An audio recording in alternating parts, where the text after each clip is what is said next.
The Senate will come to order. The chaplain, Dr. Barry Black, will lead the Senate in prayer.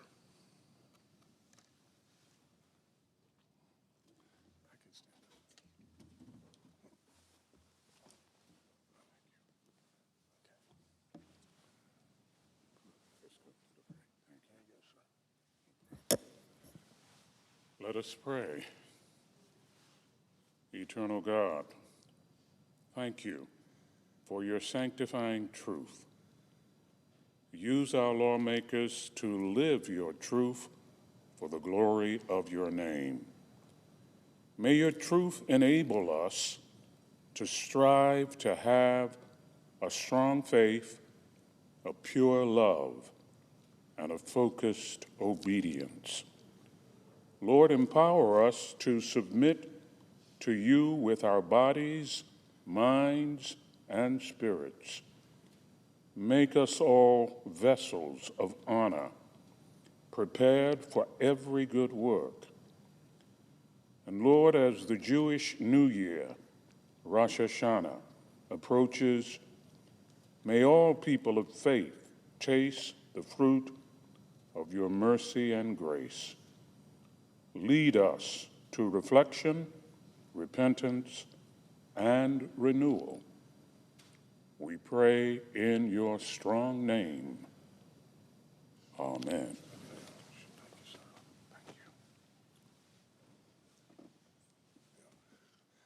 Please join me in reciting the Pledge of Allegiance to the flag. I pledge allegiance to the flag of the United States of America and to the republic for which it stands, one nation under God, indivisible, with liberty and justice for all.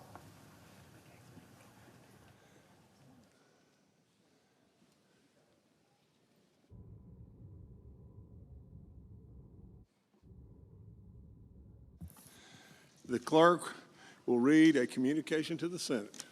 Washington, D.C., September 19, 2025, to the Senate. Under the provisions of Rule 1, Paragraph 3 of the Standing Rules of the Senate, I hereby appoint the Honorable James C. Justice, a senator from the state of West Virginia, to perform the duties of the chair. Signed, Chuck Grassley, President pro tempore. The senator from Iowa. Thank you. What I'm going to say, remember the history of Putin saying 20 years ago that the breakup of the Soviet Union was a geopolitical disaster of the 20th century, and Putin's goal is to reestablish the Soviet empire. And we see that going on every day with how he's destroying Ukraine. So everyone interested in religious freedom in Russia and Ukraine should read the recent report by the Free Russia Foundation.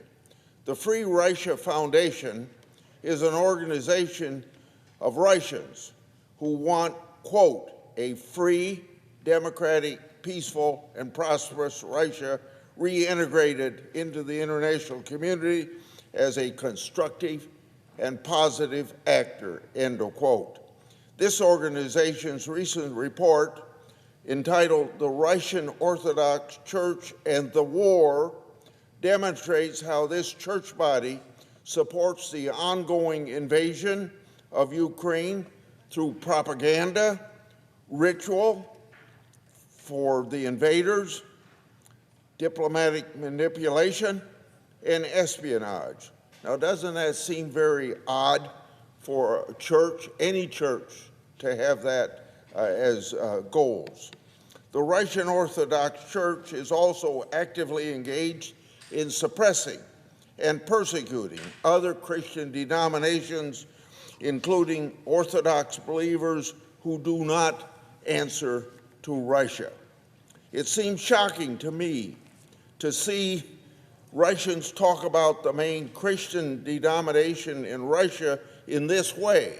But remember this: after initially persecuting Orthodox believers, dictator Joseph Stalin co-opted the Russian Orthodox Church to support the Soviet state.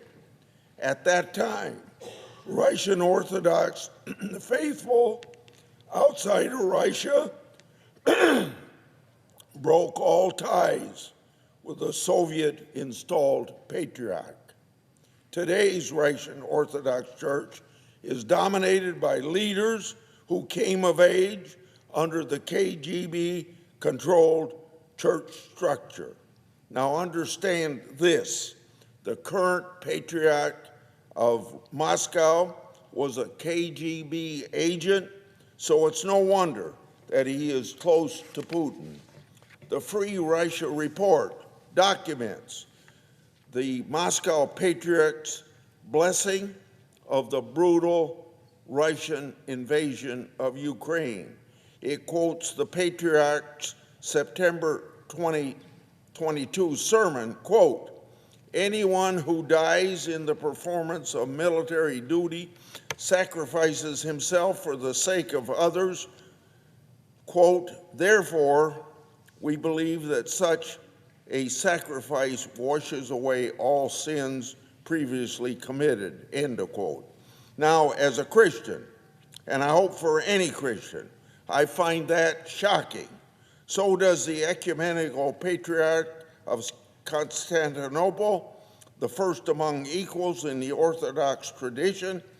He said of the Moscow's patriarch's support for the war, for Putin and this war, quote, "It is damaging to the prestige of the whole of Orthodoxy because Orthodoxy doesn't support war, violence, or terrorism," end of quote. There's been a lot of propaganda claiming that the Russian Orthodox Church is somehow a victim of religious persecution in this war. In fact, it is a leading perpetrator of persecution of fellow Orthodox believers, evangelicals, and other churches. I had a chance to meet a year ago with 30 church leaders from Ukraine that told how this persecution was going on. Don't take my word for it, though, but read this report that I have quoted from by these pro-democracy Russians. I yield the floor.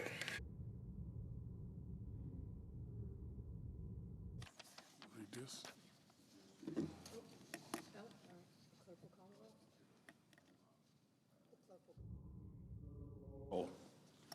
Ms. Also Brooks.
Mr. President.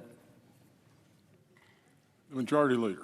Mr. President, I ask unanimous consent the quorum call be suspended. Without objection.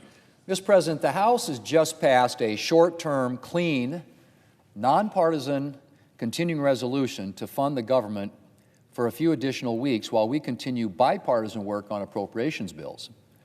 And today we'll be voting on that clean, nonpartisan CR, as well as on the CR Democrats introduced Wednesday night. Now, Mr. President, on the floor yesterday, the Democrat leader said, and I quote, "The contrast between the Republican bill and the Democrat bill is glaring," end quote.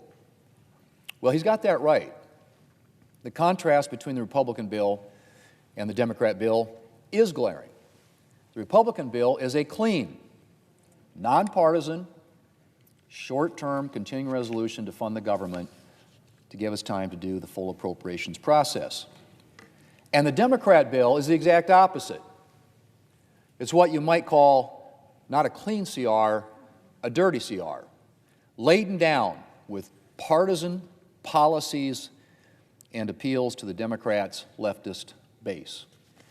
Mr. President, when I became Majority Leader, I made it very clear that I wanted the Senate to return to regular order consideration of appropriations bills. I was not, and am not, interested in funding government through last-minute backroom deals. The right way to fund the government, whenever humanly possible, is through regular order here in the Senate. And that means taking appropriations bills through committee, where Republicans and Democrats alike have a chance to make their voices heard, and then bringing those bills to the Senate floor for more debate and amendment. That process is good for senators of both parties, to say nothing of being best for the American people. But, Mr. President, Democrats can't take yes or an answer. And so instead of working with Republicans to fund the government through a clean, nonpartisan, continuing resolution so that we can get back to bipartisan negotiations on appropriations, Democrats are yielding to the desires of their rabidly leftist base and are attempting to hold government funding hostage to a long list of partisan demands. Now, Mr. President, the kind of clean CR Republicans have put forward used to be something Democrats embraced. In fact, Democrats voted in favor of clean CRs no fewer than 13 times during the Biden administration. Yet now that Republicans are offering a clean CR, it's somehow a no-go. It's funny how that happens, Mr. President. The Democrat leader has tried to defend his party's double standards by suggesting that this is a special case. Really? Really, Mr. President? Why is it always a special case with Democrats? The truth is, the only thing special about this case is that Democrats can't stand the fact that the American people elected Donald Trump. And so we all have to live with their endless temper tantrum, which apparently may now include shutting down the government. Now, Mr. President, I could spend some time talking about the measure Democrats put forward yesterday. We could talk about how it would allow non-citizens and able-bodied adults who won't work to stay on the Medicaid rolls, while at the same time ripping away a historic investment in home and community-based services for Americans with disabilities. I could talk about how it would eliminate a transformational investment in rural health care, dilute Medicaid resources for those most in need, and a whole lot more.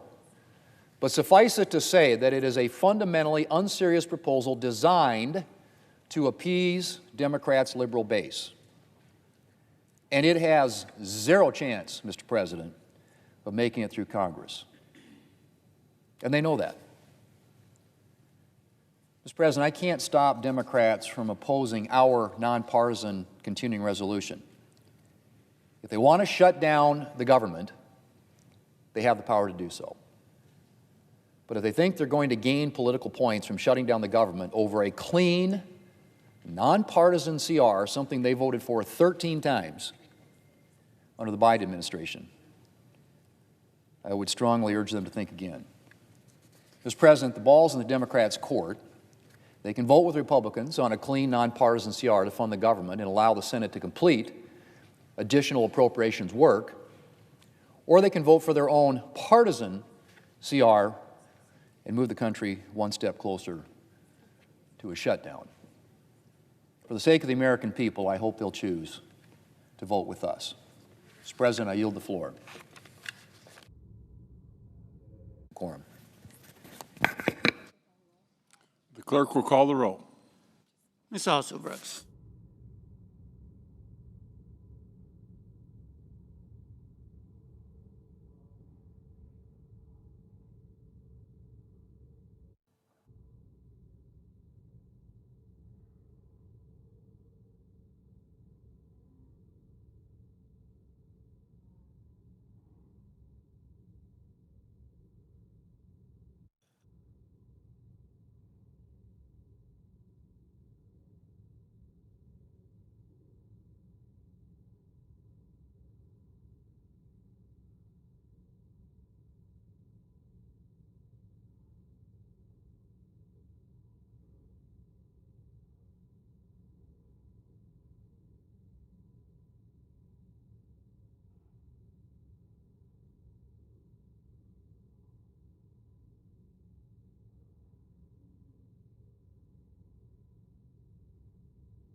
Mr. President, The Democratic leader.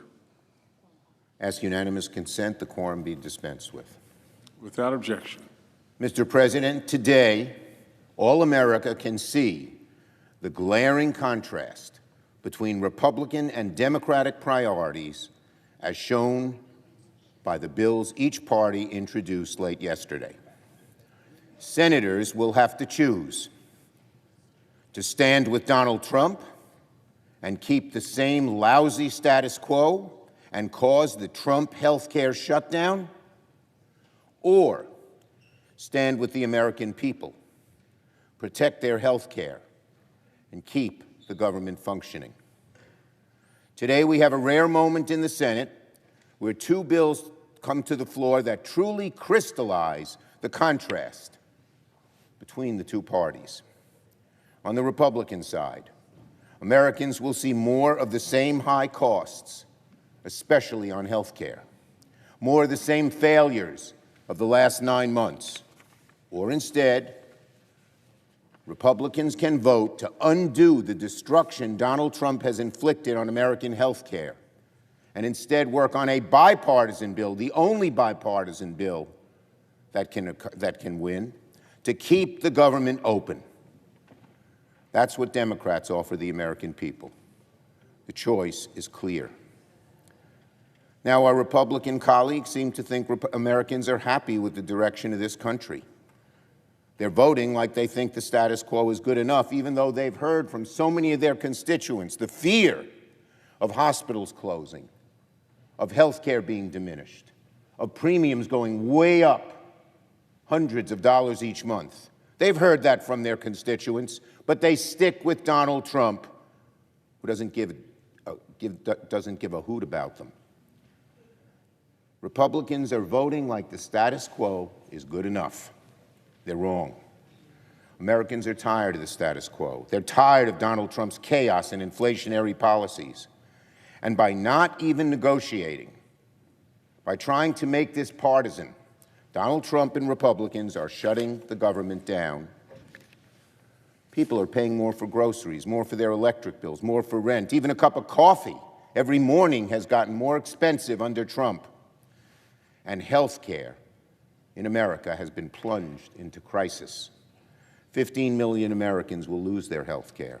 Premiums are set to go through the roof, hundreds of dollars each month, thousands of dollars each year. The American average family can't afford that. And Republicans, what do they say? Well, let's kick the can down the road. Republicans say, let's put it off. Let's do it later. But for Republicans, later means never. We should solve this health care crisis now. People are already getting letters in the mail saying their premiums are about to go up the next year, $300, $400, $500. God forbid, even more. A new report today showed that if we extend these tax credits, the vast majority of the benefits will go to the working and middle-class families, to families that need help, and that's what Democrats want to do here today. Also, hospitals from Virginia to Nebraska, from Maine to California are shutting down right now, not next year, now. You know what that means? If you live in rural America, the closest hospital to you might be hundreds of miles away. You might not be able to see a doctor. Even if you can, you're going to pay more to see the doctor. If you're an adult with parents who live in a nursing home, what's going to happen if that nursing home closes due to budget cuts? Hundreds of nursing homes will close because they depend on Medicaid, which has been slashed. Most people, most average families, can't afford to take their parents in. And there's no way that they could provide the same care and expertise that a nursing home could. I've talked to long-term care centers in Republican districts, no less, where doctors and nurses and healthcare workers and parents are frustrated or worry their jobs are imperiled, and worry even more that their patients are imperiled. They cannot understand how Donald Trump and Republicans are so okay with cutting their funding. In short, it's a betrayal. But that's what the status quo looks like under Donald Trump.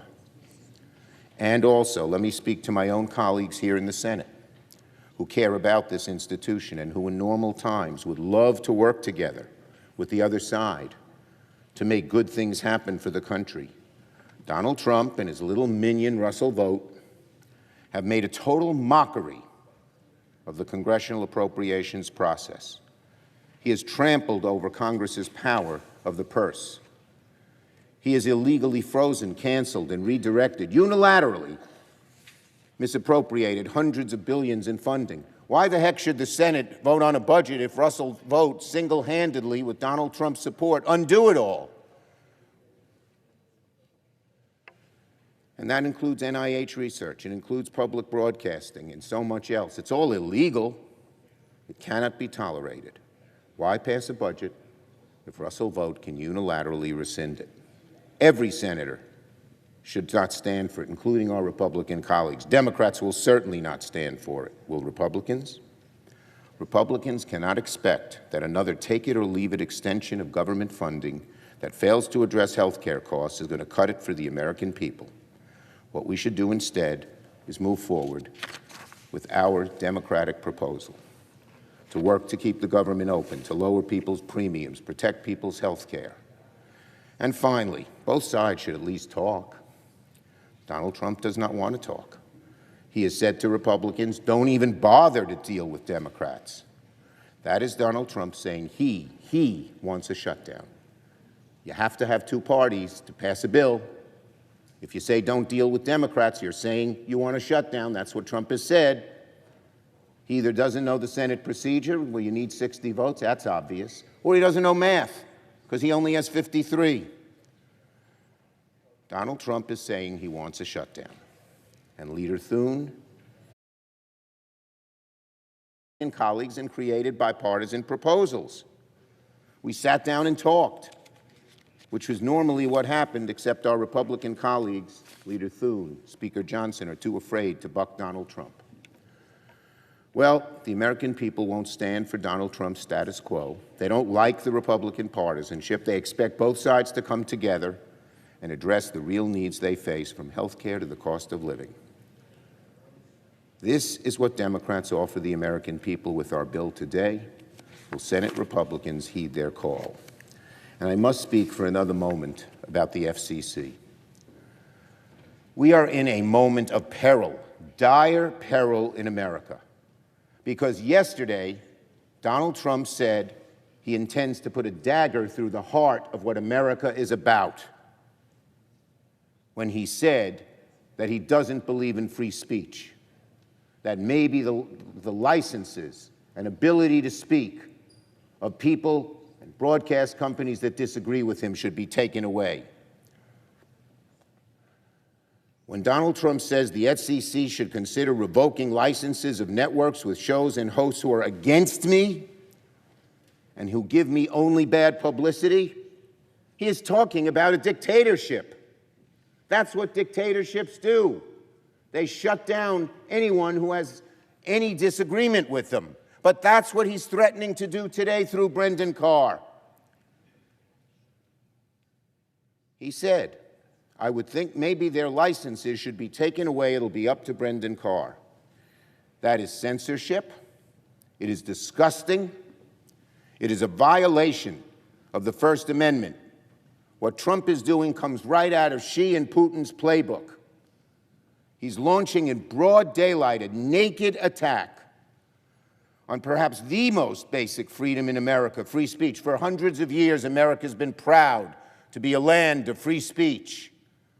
And Donald Trump is the first president who really attempts to put a dagger through the heart. Where are our Republican colleagues? They know this is wrong. Silence, obeisance to Donald Trump's destruction of free speech and democracy. He is launching in broad daylight an attack on one of the most basic freedoms in America, which is free speech, and it's being channeled through his flack at the FCC, Brendan Carr, who coerced ABC to suspend Jimmy Kimmel for his comments that he or Trump didn't like. Donald Trump's attack on free speech is despicable. It's anti-American. It's the road to dictatorship. And it's not the first time Donald Trump has done this. He is launching investigations into companies to bully them into submission. And it's not just late-night talk show hosts. Donald Trump and MAGA have said they'll try to silence others. When Carr goes on a podcast and says the FCC can do this the easy way or the hard way to make sure Kimmel is silenced, that is an attack on every single media outlet, whether it's traditional or digital. That is an attack on every single American. So today, I am, with Senators Markey and Lujan, calling on Chairman Carr to demand to know how the FCC defines public interest under Carr, which networks must adhere to ask Carr, did his staff communicate, he or his staff, with Disney, ABC, or their affiliates? We all know the murder of Charlie Kirk was abhorrent and evil, plain and simple. But it is repulsive that the Trump administration is exploiting this tragic death as an excuse to go after anyone they don't like politically, including by silencing free speech. And while Donald Trump tries to take away people's freedoms, Republicans in Congress are bowing in obeisance to his throne because they're too scared to stand up to him. They know he will cast retribution on them, as he has on networks and people in the press. In conclusion, freedom is as fundamental as it gets in America. Everyone knows that. Republicans know that. Conservatives know that. For the longest time, everyone, Ronald Reagan on down, have defended the road to autocracy.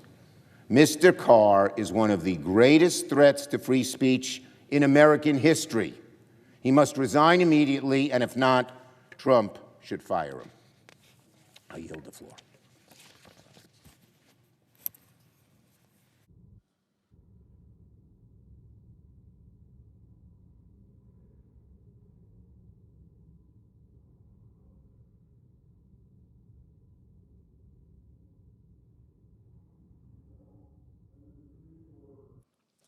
The leadership time is reserved. The clerk will report the pending business. Calendar number 115 as 2296, a bill to authorize appropriations for fiscal year 2026 for military activities of the Department of Defense and so forth and for other purposes. Okay to go now? Mr. President. Thank you, Mr. President. Mr. President, I ask unanimous consent that the quorum call be vitiated. We're not in quorum call. Thank you, Mr. President.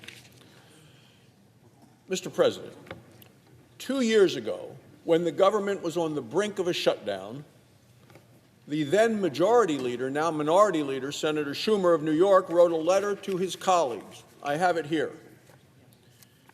Dated September 2023, it says, "Dear colleague." In his letter, Senator Schumer wrote, quote, "We cannot afford brinksmanship or hostage-taking." He went on to say, "The only way to avoid a shutdown is through bipartisanship."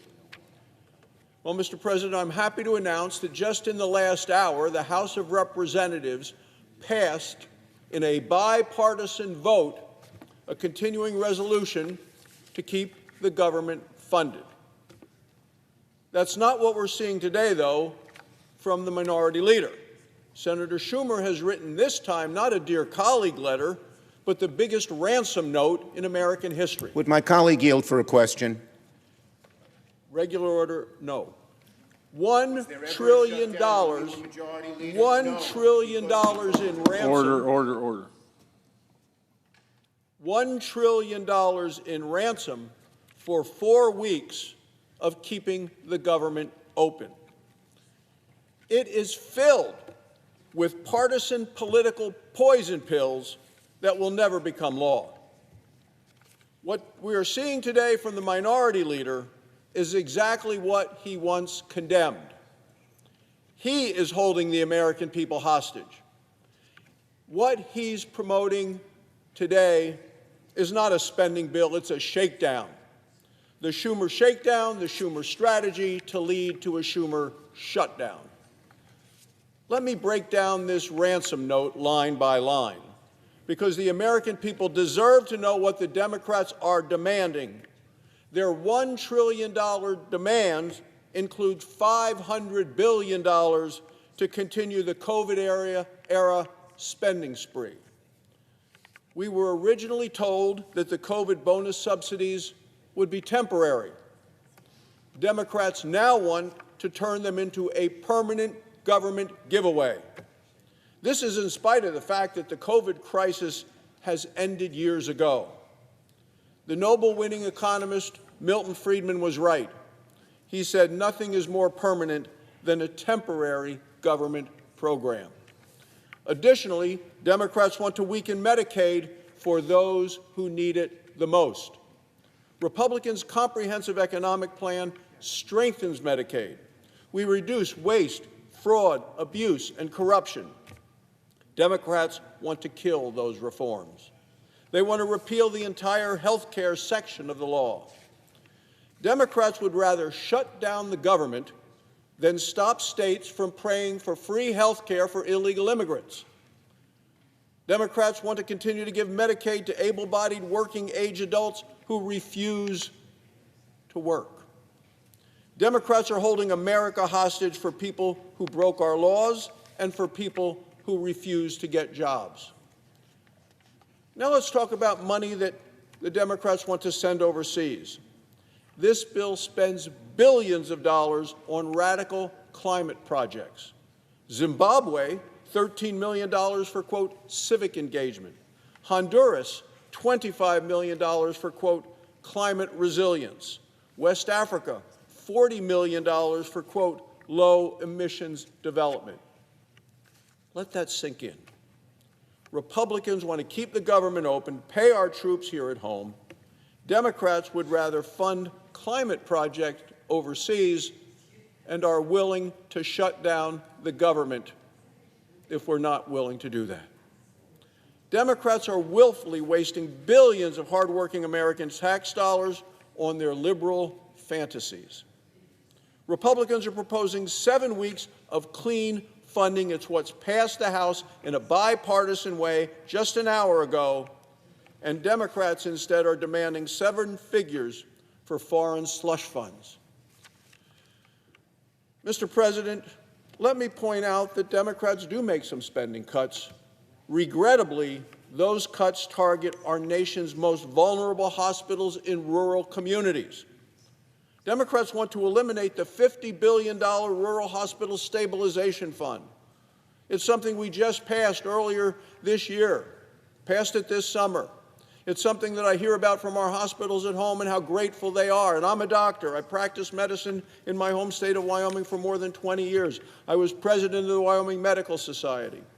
I know the stresses and strains on rural hospitals. And that's why this was passed. And Mr. President, your home state of West Virginia experiences exactly the same thing. We both know how many small community hospitals need the kind of help that we were able to pass, that the Democrats now want to strip away. With rural hospitals under significant stress, the last thing Congress should do is remove the funds designated to help keep them open. And they want to instead spend this money in foreign countries. That's what the Democrats want to do. Let me return to Senator Schumer's own words. We cannot afford brinksmanship or hostage-taking, yet hostage-taking is exactly what he is doing today. Senator Schumer's demanding $1 trillion in new spending for keeping the government open for just 4 weeks. He's sending billions of dollars to foreign countries, but slashing billions of dollars for rural hospitals in our own country. Subsidizing free health care for people who refuse to get jobs, but threatening the paychecks of the people whose jobs it is to keep our nation safe. He's demanding a far-left wish list, or else he wants to shut down the government. That's the Democrats' strategy today. Make no mistake, Republicans will hold Democrats accountable for supporting this dangerous political theater. The good news is Congress can keep the government open and functioning without hostage-taking and without shakedowns. Republicans' clean, continuing bipartisan resolution that just passed the House with a bipartisan vote is ready to go. 7 weeks long, it gives Republicans and Democrats on the Appropriations Committee the time they need to finish their work. And I see the chairman of the Appropriations Committee and ranking member on the floor right now. The House passed it today, bipartisan. President says he'll sign it. Senate Democrats voted for similar bills, not once, not twice, but 13 times when Joe Biden was president. There's only one person standing in the way of keeping the government open, and that is the minority leader. He has said it himself, we cannot afford hostage-taking. I would say to the minority leader, stop holding the government hostage, stop holding the American people hostage, get rid of the ransom note, keep the government open. The American people deserve better than a $1 trillion shakedown. Thank you, Mr. President. I yield the floor. The Democratic leader. I would just make one point to my good friend from Wyoming. When we were in the majority for 4 years, there was not a shutdown, not one. Why? Because we did what you're supposed to do. Talk in a bipartisan negotiation, and each side has input. The reason we're having a shutdown now is you and your leadership refuse to talk to Democrats and have any input and want only your imprimatur on the bill, which we believe hurts Americans badly with health care. Never a shutdown when we were in the leadership. So you can quote all the things you want. We did it the right way. You are not. The senator from Washington. Mr. President, in just a short bit, we're going to vote on a bill that Democrats introduced earlier this week that does a couple of critical things. First of all, it prevents a needless shutdown at the end of this month, and it gives us more time to hammer out the funding bills that help get families by and ensure Congress, not Donald Trump or Russ Vought, decides how our taxpayer dollars are spent. Secondly, this bill takes critical steps to prevent Russ Vought from stealing money from cancer research, or Trump deciding unilaterally that he's going to cut off funding he doesn't like. Third, it provides critical new security resources to keep federal officials safe and help ensure political violence does not tear further at the fabric of our democracy. And fourth, this bill addresses the looming Republican health care crisis to stop health care costs from rocketing up and our rural hospitals from shutting down. These are 4 priorities that I think every single member of Congress should be able to agree with. But I'm afraid that while some of my Republican colleagues say they want to address the health care tax credits, they are quick to caveat that now is not the right time. The Republican leaders said as much. So I have to ask, when is the time? It seems to me the time is now. When Republicans say they don't want to talk about health care yet, what they're saying is they don't want to talk about it until a lot of the damage has been done.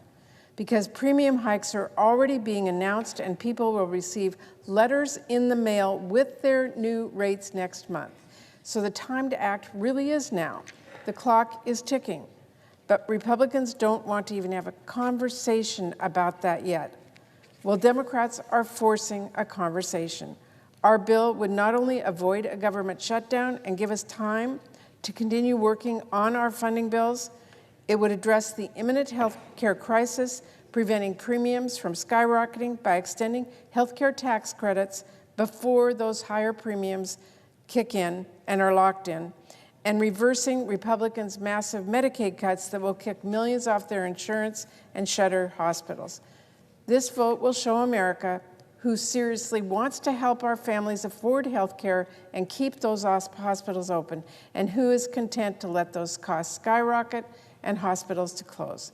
I urge all of my colleagues to join me in voting yes on our bill that we introduced this week on the Democratic side, so we can act with the urgency this moment requires. Now, Mr. President, let me be clear. Do I strongly urge my Republican colleagues to join me in voting for this funding bill that we introduced? Absolutely.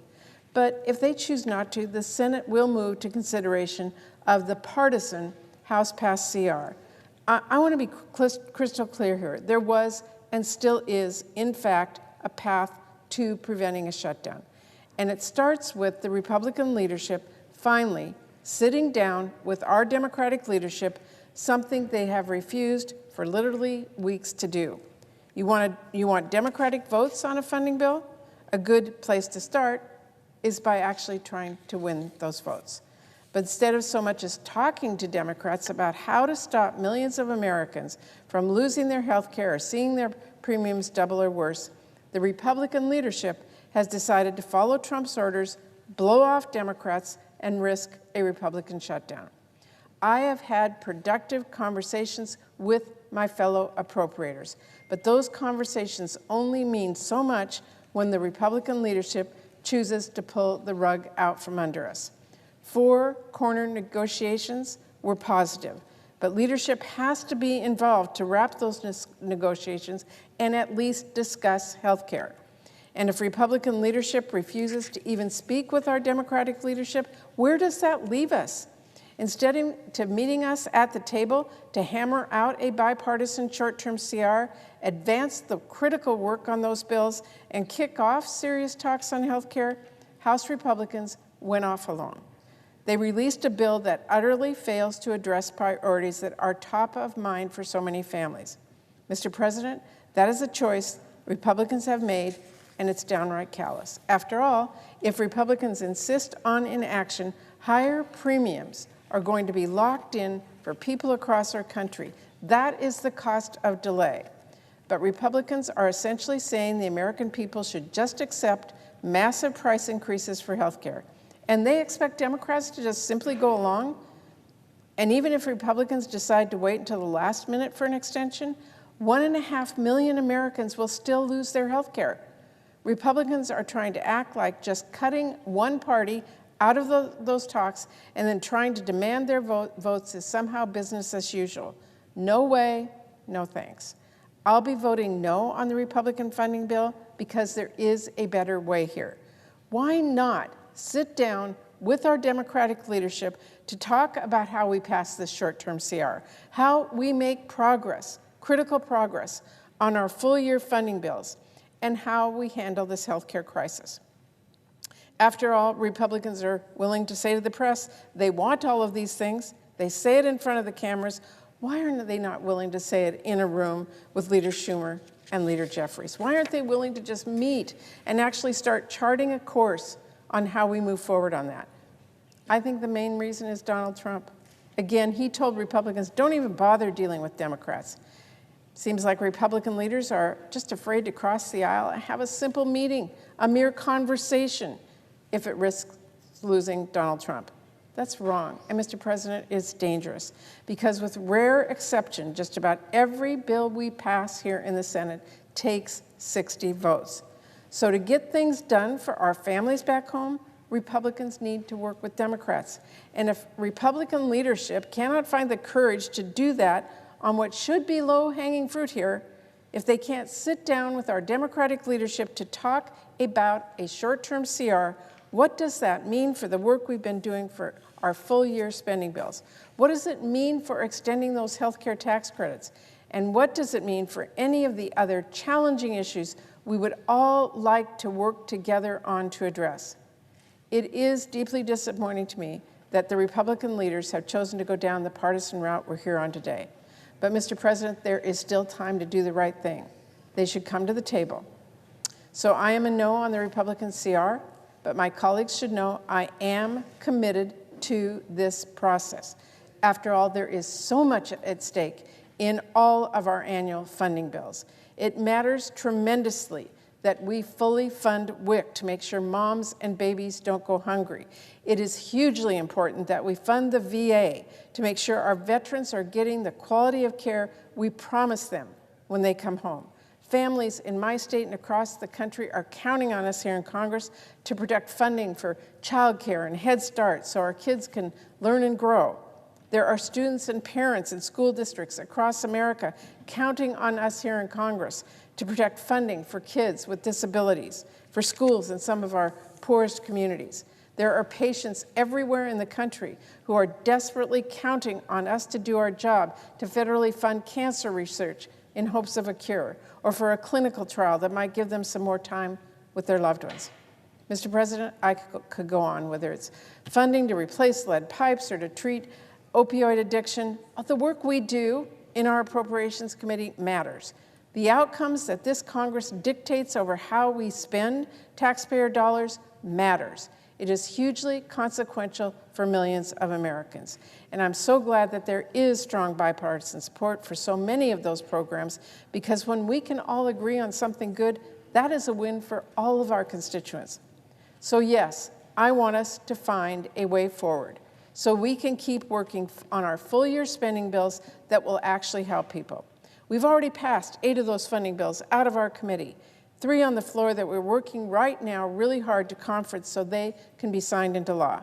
These are all bills that will help people and solve problems.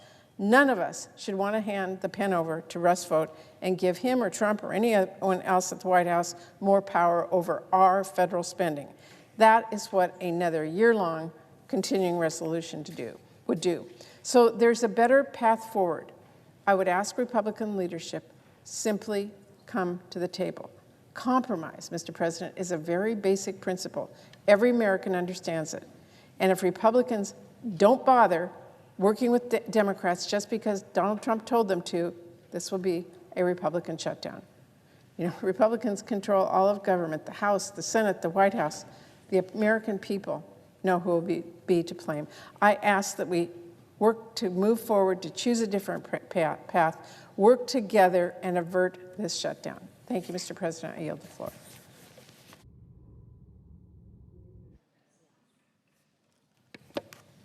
Senator from Maine. Thank you, Mr. President. Mr. President, I rise to urge passage of the funding bill that was approved by the House of Representatives earlier today. Now, Mr. President, let's be clear on what this bill is and what it is not. It is a stopgap measure, which is known as a continuing resolution, or often called a CR. It is straightforward. It continues current funding levels for government until November 21st. That gives Congress the time that we need to continue our work on the annual appropriations bills. It is not a year-long CR. Republicans do not want a year-long CR. The reason we are operating under a year-long CR for the first time in history for the Department of Defense, which is causing tremendous difficulties, is because the then Majority Leader, Senator Schumer, refused to bring a single appropriations bill to the Senate floor in the last Congress, despite the hard and bipartisan work of the Senate Appropriations Committee. So let's be clear on that. Once again, the House and Senate Appropriations Committees have worked hard over the last several months to advance annual appropriations bills and carry out our constitutional responsibility of the power of the purse. Last month, the full Senate passed with overwhelming bipartisan support our first package of fiscal year 2026 annual appropriations bills. They included the bills funding agriculture and the FDA, military construction, and Veterans Affairs, and the legislative branch. Mr. President, this marked the first time since 2018, 7 years ago, that the Senate approved annual appropriations bills before the August home state work period. In the intervening weeks, the leaders of the relevant Senate subcommittees have been working very hard with their House counterparts on both sides of the aisle to reconcile the differences between the House and the Senate bills. We hope to have final versions of these three bills soon that can be considered in both chambers, enacted, and sent to the President for his signature. In addition, Majority Leader Thune has already expressed a willingness, indeed a commitment, to bring another package of fiscal year 2026 appropriations bills to the Senate floor next month. This is a welcome change from the last year when then Majority Leader Senator Schumer refused to bring a single one of the 12 annual appropriations bills to the Senate floor for consideration.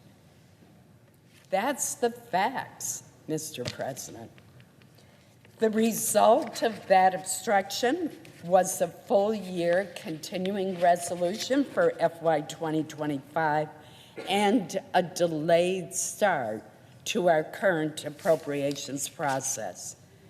To my colleagues on both sides of the aisle who want to avoid a similar fate for fiscal year 2026, I say, work with us to complete the annual funding bills, just as we are doing in committee. Pass this clean CR, which has no poison pills, so that we can prevent disruption to vital programs on which the American people rely, while Congress completes its work on the annual funding bills. It should be that simple. Government shutdowns have negative consequences across government and across the nation. They require certain government employees, such as Border Patrol agents, members of our military and Coast Guard, TSA screeners, and air traffic controllers, among others, to report to work with no certainty on when they will next receive their paycheck.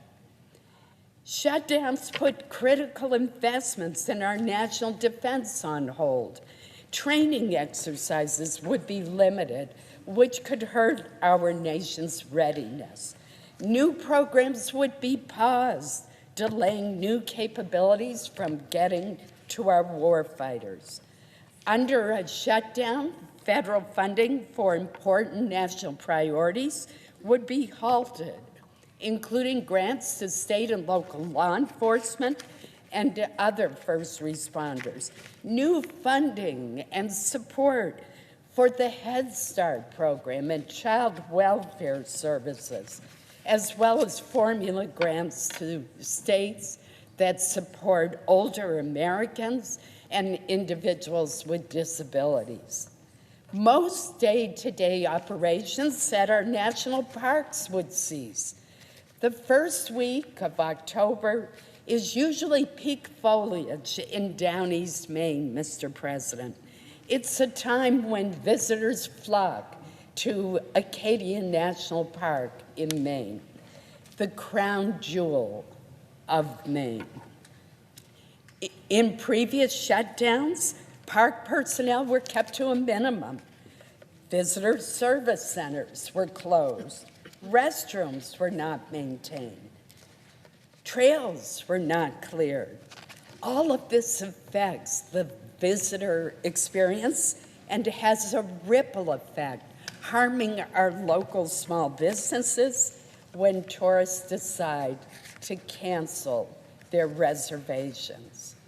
Instead of supporting a clean CR to prevent a government shutdown, congressional Democrats, sadly, have put forth a partisan alternative that is full of poison pill riders and significant policy changes. This is not a clean CR, just extending existing funding levels until well, in their case, until the end of October, in the case of what I thought was an agreed upon bipartisan date, November 21st, as the House bill would do.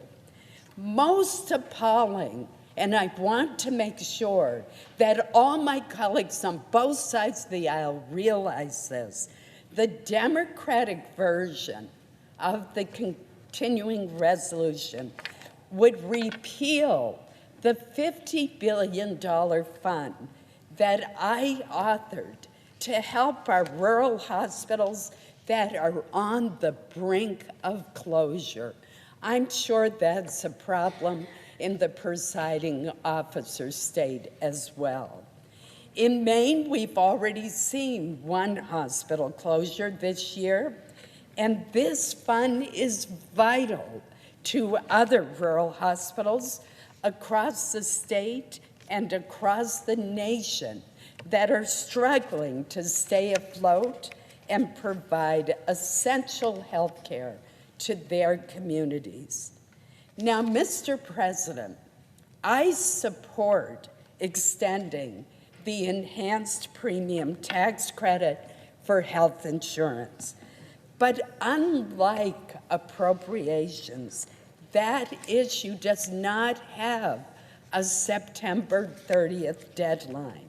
It should be a priority for us to take up before the end of the year, because, as has been mentioned by the Vice Chair, insurance bureaus across this country have approved substantial rate increases, 24% in the state of Maine.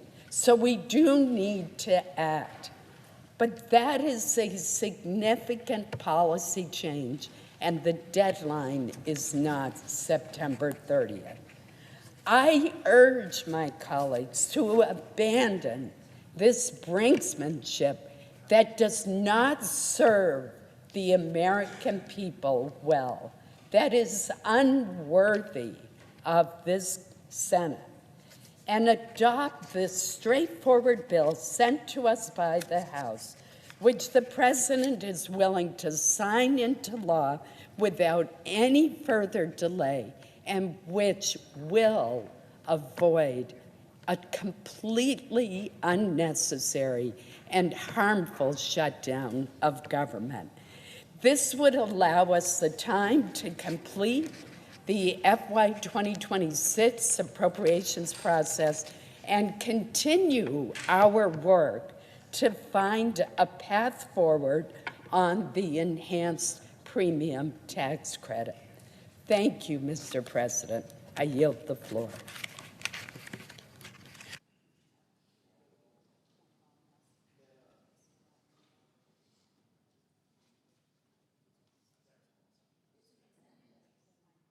Mr. President, I suggest the absence of a quorum. The clerk will call the roll. Ms. Alsterbrooks.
Mr. President,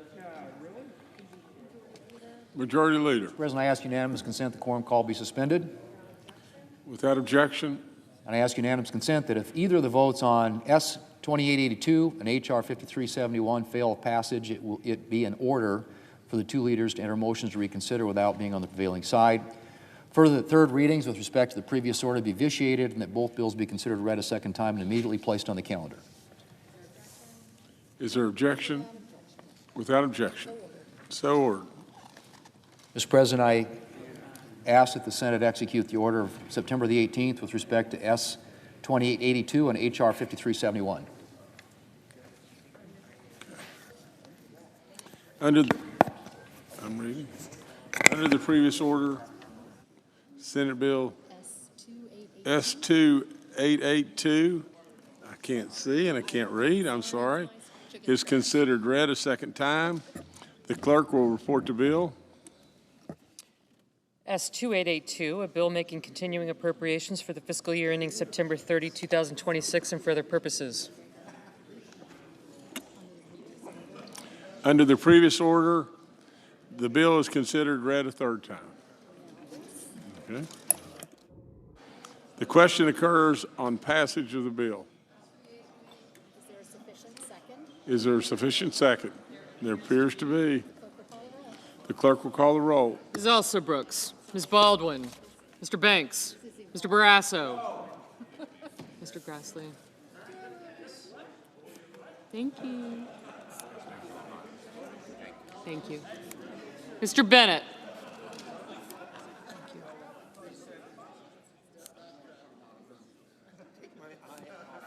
Thank you. Mrs. Blackburn. Mr. Blumenthal, Ms. Blunt-Rochester, Mr. Booker,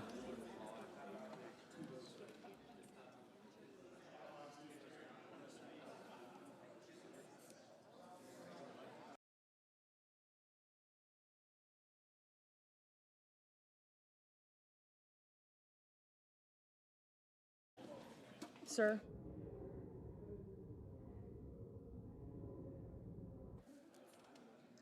Mrs. Britt. Thank you. Mr. Budd. Ms. Cantwell. Mrs. Capito. Mr. Cassidy. Ms. Collins. Mr. Coons. Mr. Cornyn. Ms. Cortez Masto, Mr. Cotton, Mr. Kramer. Yeah. Mr. Crapo, yeah. Mr. Cruz.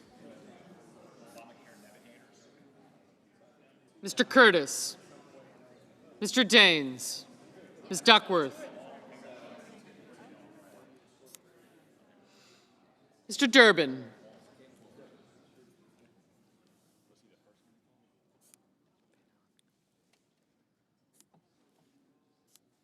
Ms. Ernst.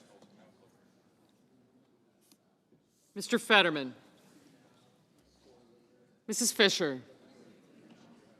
Mr. Gallego. Mrs. Gillibrand. Mr. Graham. Mr. Grassley. Mr. Haggerty. Ms. Hassan. Mr. Hawley. Mr. Heinrich. Mr. Hickenlooper. Ms. Hirono. Mr. Hoven. Mr. Husted. Mrs. Hyde-Smith. Mr. Johnson. Mr. Justice. Mr. Kane. Mr. Kelly. Mr. Kennedy. Yes. Mr. Kim, Mr. King, Ms. Klobuchar, Mr. Lankford, Mr. Lee, Mr. Lujan,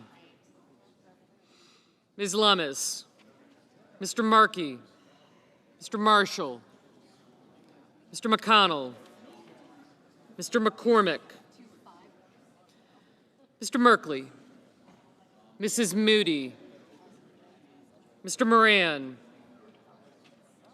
Mr. Marino, Mr. Mullen, Ms. Murkowski, Mr. Murphy, Mrs. Murray, Mr. Ossoff, Mr. Padilla, Mr. Paul, Mr. Peters, Mr. Reed, Mr. Ricketts, Mr. Risch, Ms. Rosen, Mr. Rounds, Mr. Sanders, Mr. Schatz, Mr. Schiff, Mr. Schmidt, Mr. Schumer, Mr. Scott of Florida, Mr. Scott of South Carolina, Mrs. Shaheen, Mr. Sheehy, Ms. Slotkin, Ms. Smith, Mr. Sullivan, Mr. Thune, Mr. Tillis, Mr. Tuberville, Mr. Van Hollen, Mr. Warner, Mr. Warnock, Ms. Warren, Mr. Welch, Mr. Whitehouse, Mr. Wicker, Mr. Wyden, Mr. Young,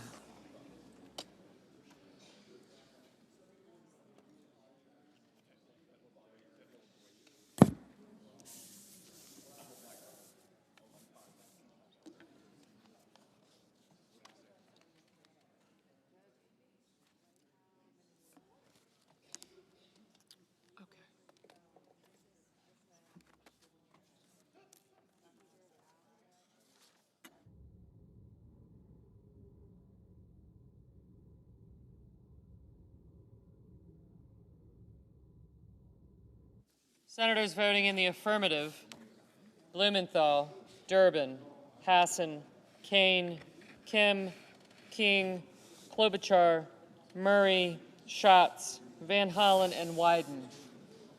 Senators voting in the negative: Barrasso, Bozeman, Cotton, Kramer, Crapo, Daines, Graham, Grassley, Hoeven, Hyde-Smith, Justice, Kennedy, Marshall, Marino, Paul, Risch, Rounds, Sheehy, Thune, and Tillis.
Ms. Cortez Masto, aye. Mr. Markey, aye.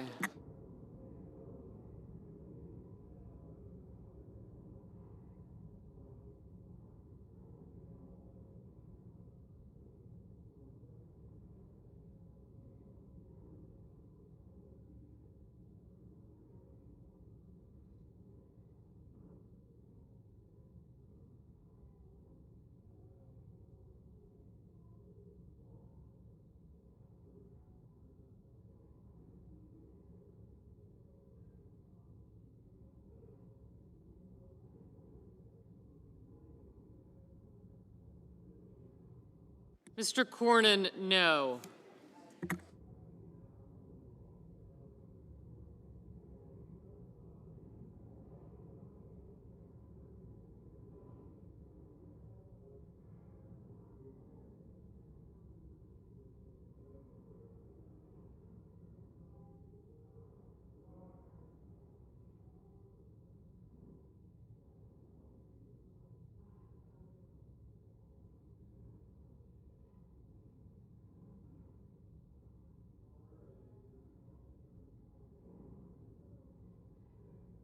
Ms. Blunt Rochester, aye.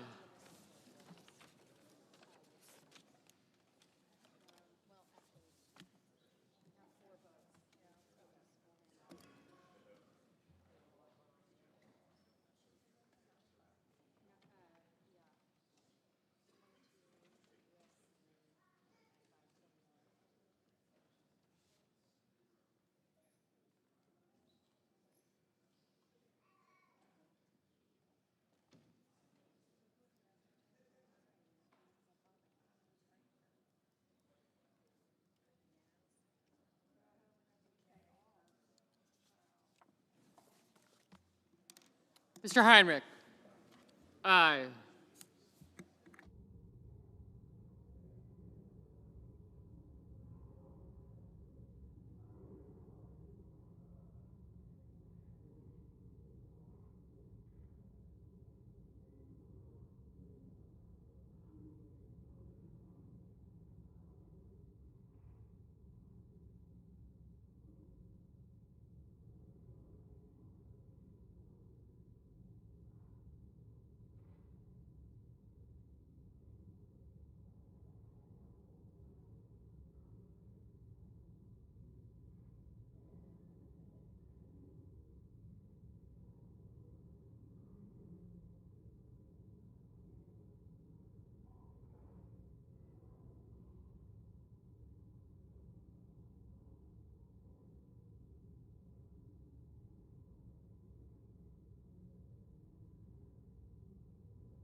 Mr. Schiff, aye.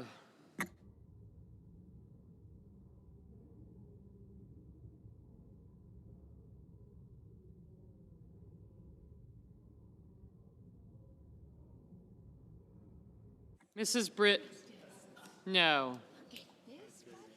Mr. Scott of Florida, no.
Mr. Langford, no.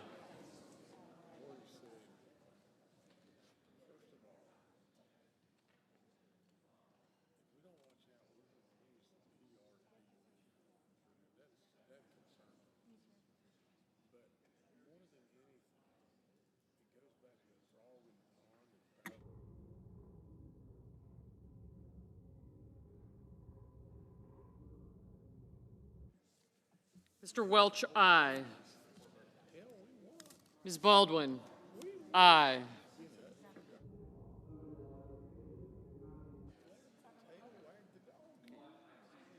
Mr. Moran?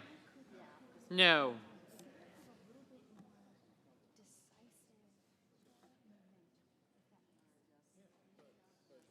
Mr. Lujan? Aye. Mr. Kelly? Aye. Ms. Lummis? No.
Ms. Ernst? No.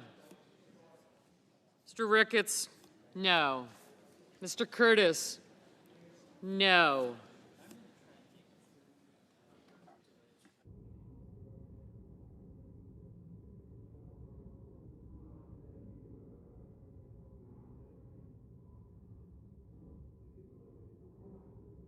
Mr. Warnock? Aye. Mr. Bennett? Aye. Ms. Warren? Aye.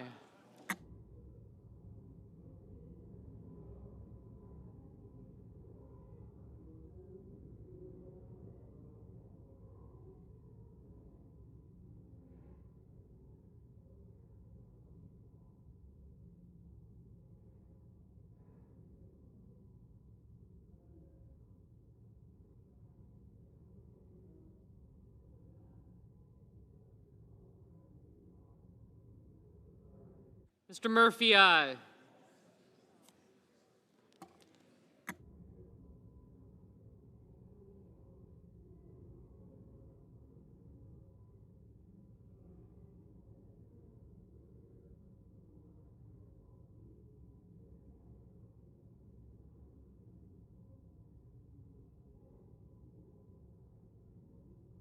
Mr. Haggerty? No.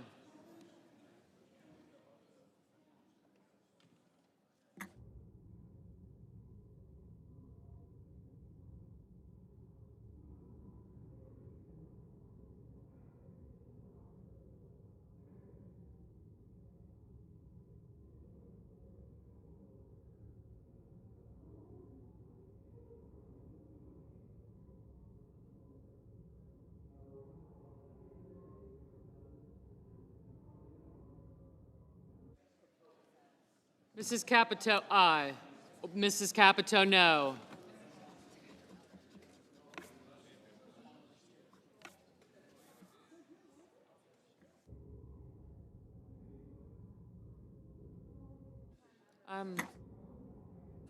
Mr. Tuberville? No.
Mr. Fetterman, aye.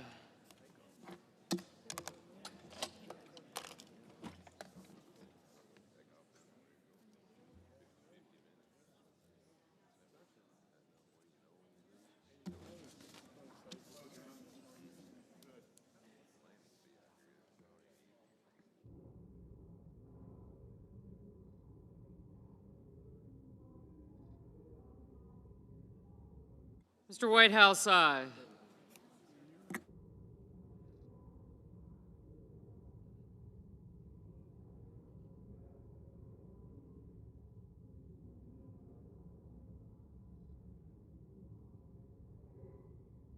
Ms. Hirono, aye.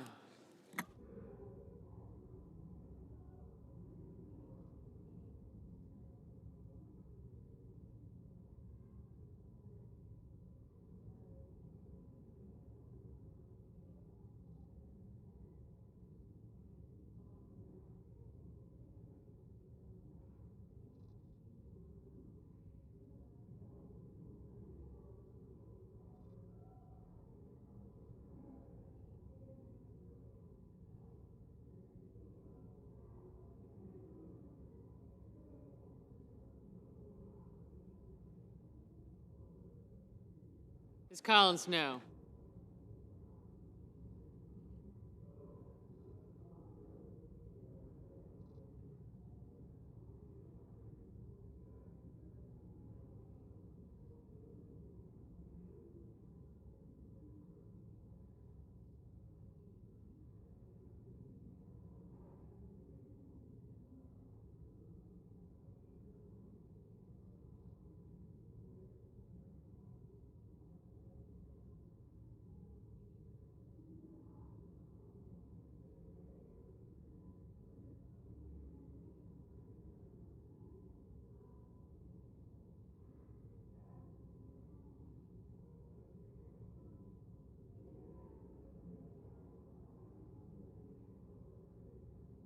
Mr. Coons, aye.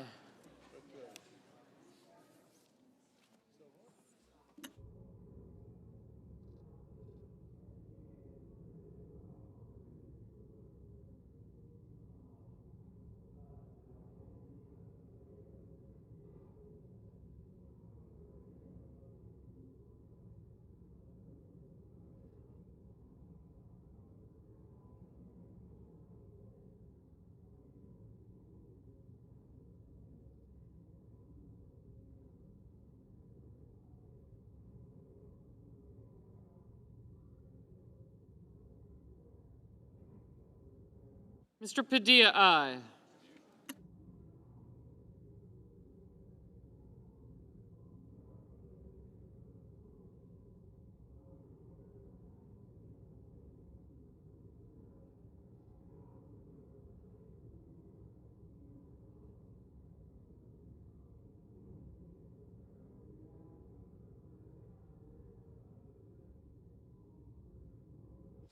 Mr. Ossoff, aye.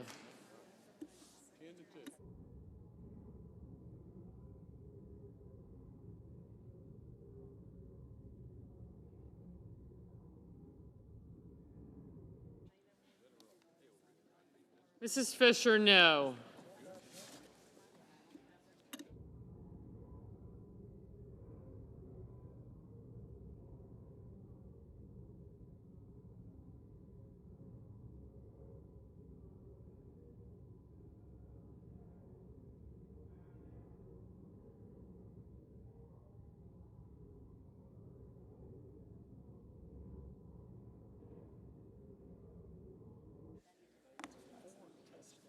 Ms. Rosen, aye. Ms. Murkowski, no. Mr. Young, no.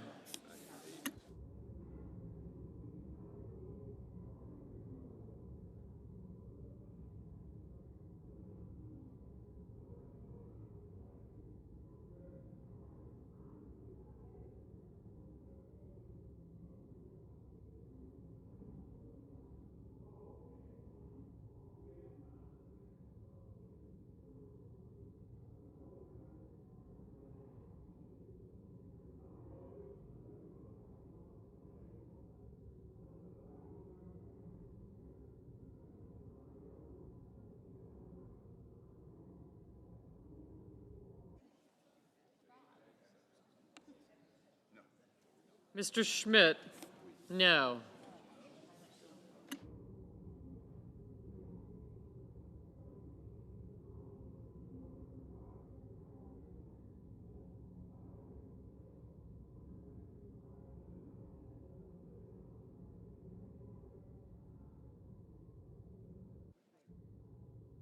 Mr. Merkley, aye.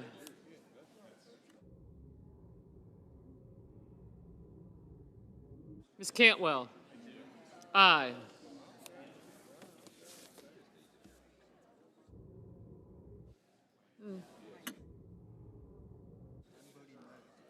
Mr. Husted, no. Mrs. Shaheen, aye. Mr. McCormick, no.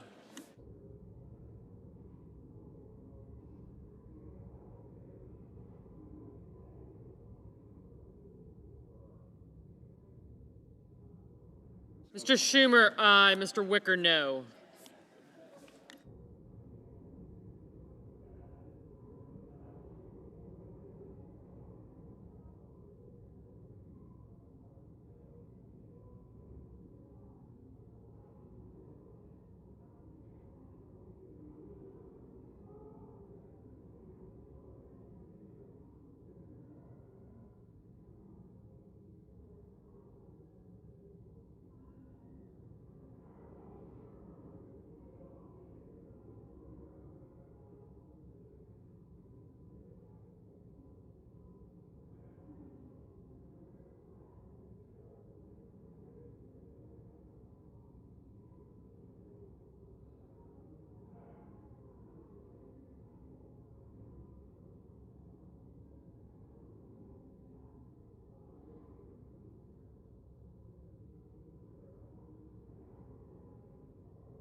Mr. Booker, aye.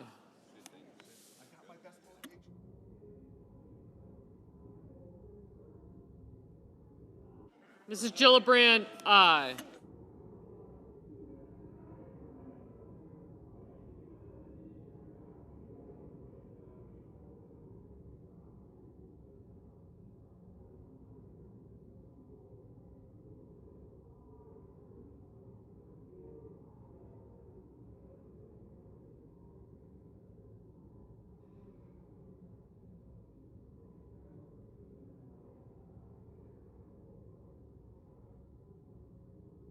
Mr. Budd, no. Mrs. Moody, no. Mr. McConnell, no.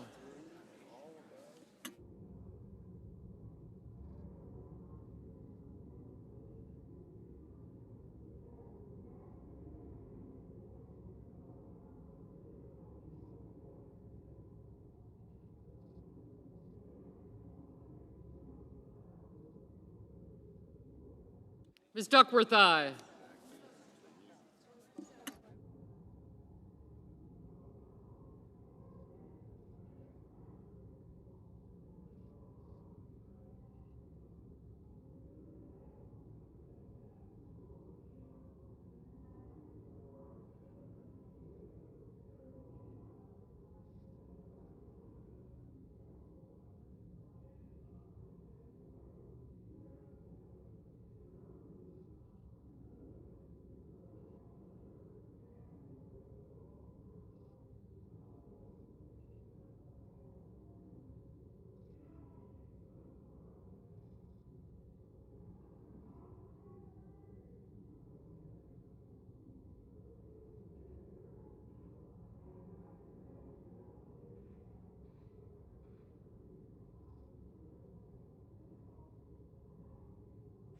Mr. Gallego, aye. Mr. Peters, aye.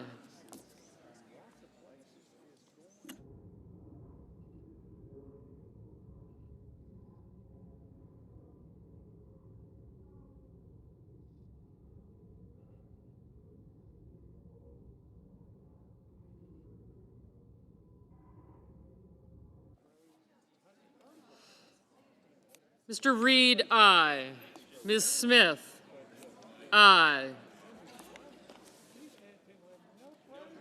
Mr. Hickenlooper, aye.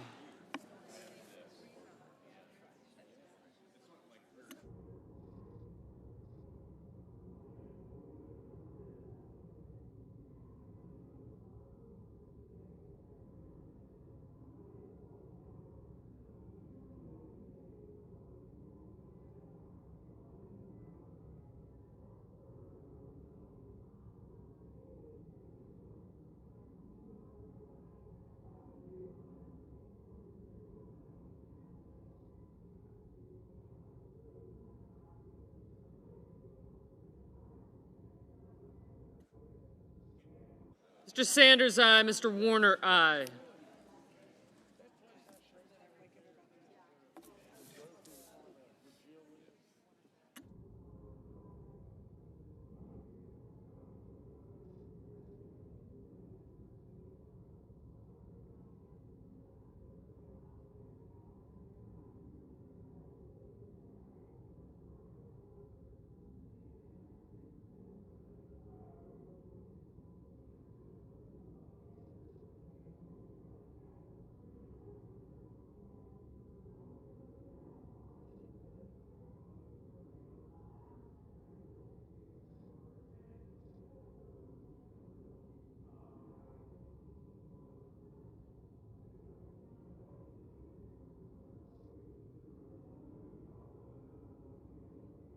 Ms. Alsterbrooks, aye.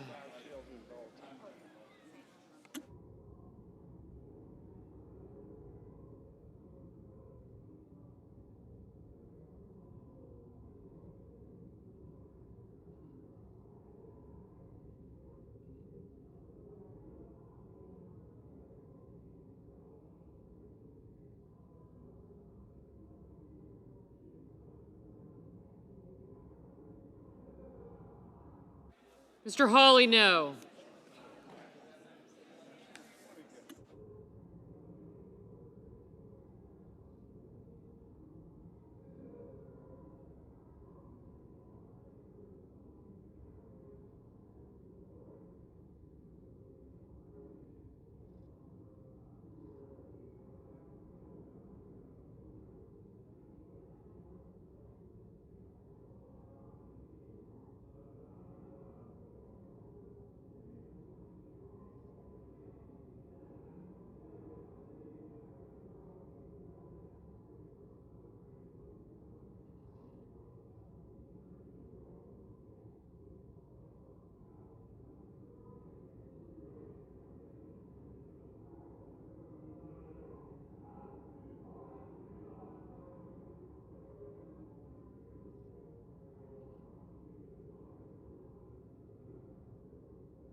Mr. Cruz, no.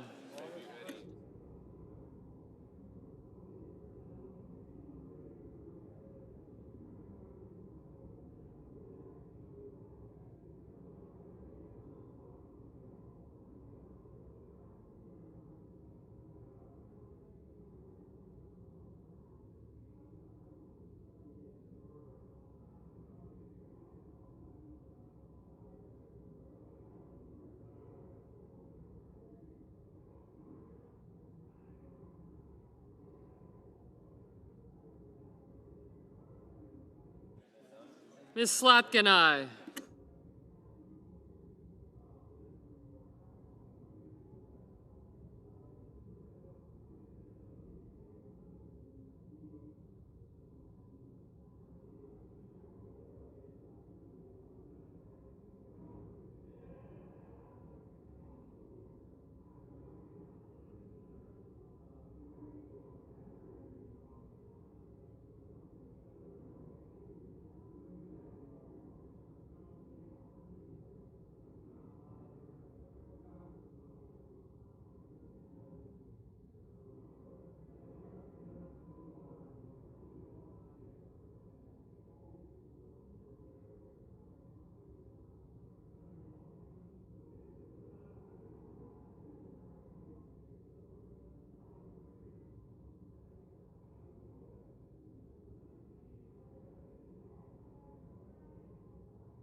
Okay. Hand it in. Did you want to talk?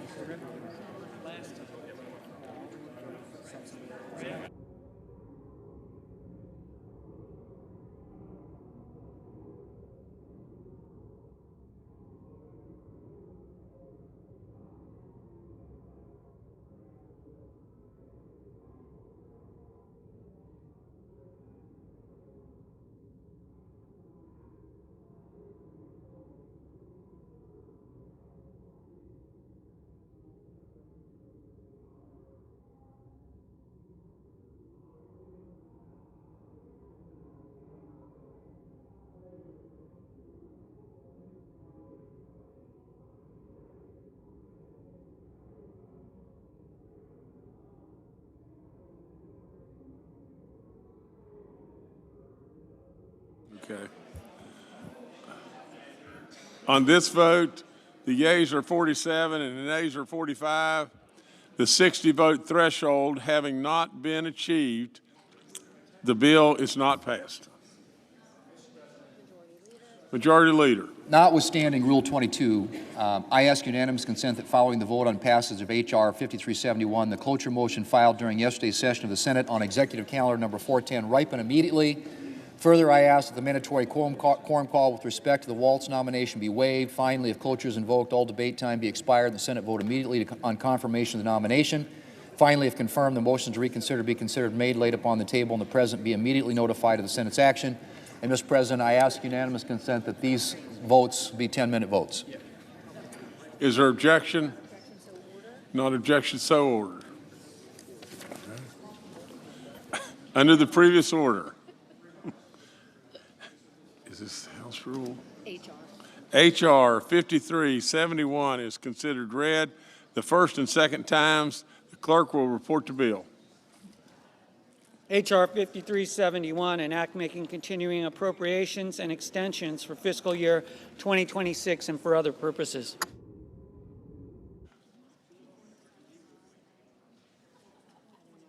Read. Under the previous order, the bill is considered read a third time. Read now? Yes. The question occurs on passage of the bill. Is there a sufficient second? Is there a sufficient second?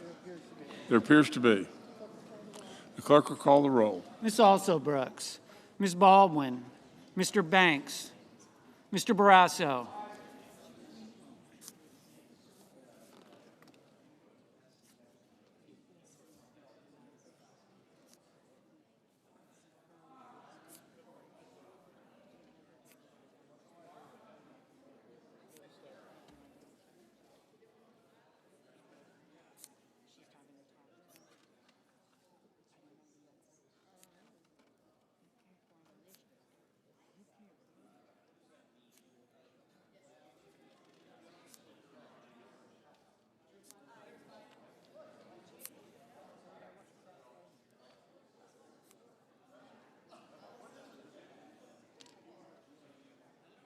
Mr. Bennett, Mrs. Blackburn, No. Mr. Blumenthal, You're now an expert at reading my handwriting. You're doing an incredible job. Thank you. Ms. Blunt Rochester,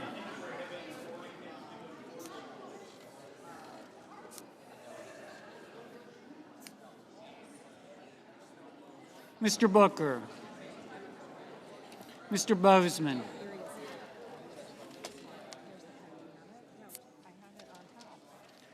Mrs. Britt,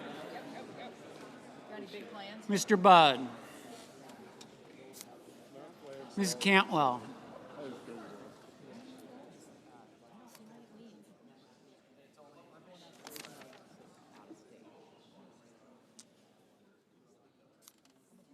Mrs. Capito, Mr. Cassidy, Ms. Collins, Mr. Coons,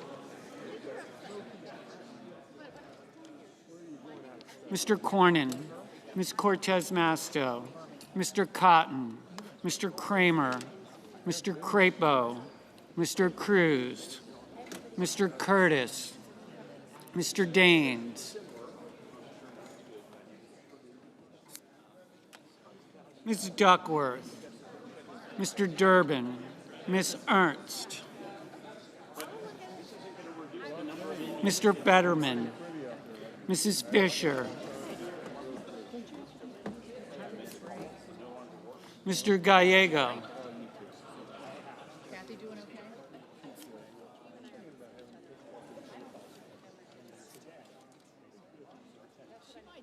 She might fake it. Mrs. Gillibrand, Mr. Graham,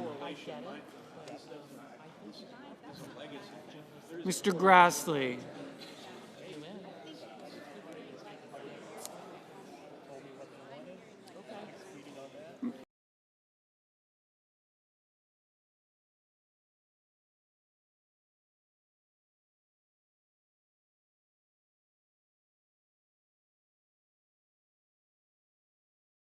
Heinrich, Mr. Hickenlooper, Yes. I'll get you that card and I'll get your staff, make sure they can. Mr. Rono, Mr. Hoven, I think they could not swear him in. I guess so. But then he'd have to wait. But they're going to do it anyway. You know me, I gotta take Young to task. So- when he's trying to speak. Okay. Can't just let him have it. No, don't just do that now. Teammate tonight. Thank you. Todd, Mrs. Hyde Smith, Mr. Johnson, you can't give her such a hard time. She's so good. Oh, she's great. I'm going to send the bill through. She's amazing. I bet she's very good. Failed with passage. I am. Okay, I've got to vote. Mr. Justice, Mr. Kane, Mr. Kelly, Mr. Kennedy, Great weekend. Hopefully we are having a weekend. Mr. Kim, Mr. King, Hello. Welcome to the jungle. little nuts today. It is a little Ms. Klobuchar, Mr. Langford, Mr. Lee,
Mr. Lujan, Ms. Lummis, Mr. Markey, Mr. Marshall, Mr. McConnell, Mr. McCormick, Mr. Merkley, Mrs. Moody, Mr. Moran, Mr. Moreno, Mr. Mullen, Ms. Murkowski, Mr. Murphy, Mrs. Murray, Mr. Ossoff, Mr. Padilla, Mr. Paul, Mr. Peters, Mr. Reed, Mr. Ricketts, Mr. Risch,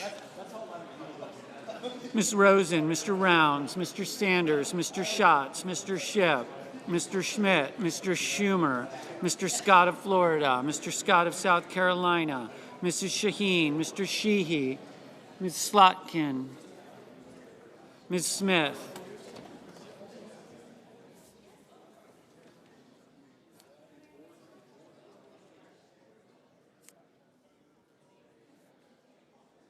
Mr. Sullivan, Mr. Thune, Mr. Tillis, Mr. Tuberville, Mr. Van Hollen, Mr. Warner, Mr. Warnock, Ms. Warren, Mr. Welch, Mr. Whitehouse, Mr. Wicker, Mr. Wyden, Mr. Young.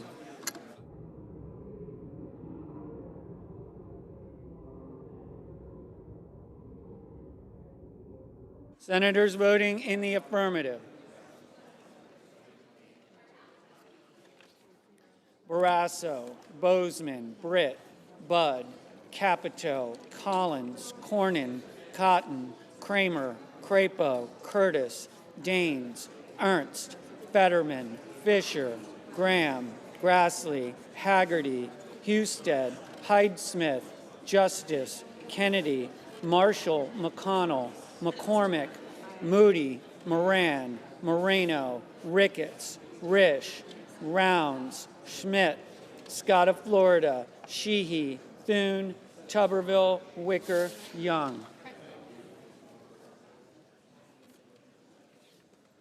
Senators voting in the negative: Also Brooks, Blunt Rochester, Cantwell, Coons, Duckworth, Durbin, Gallego, Gillibrand, Hickenlooper, Hirono, Kane, Kelly, Kim, Klobuchar, Lujan, Markey, Murray, Ossoff, Padilla, Hall, Peters, Reed, Rosen, Shaheen, Smith, Warner, Warnock, Warren, Welch, Whitehouse, Wyden. Mr. Merkley, no. Mr. Hoven, aye. Mr. Booker, no.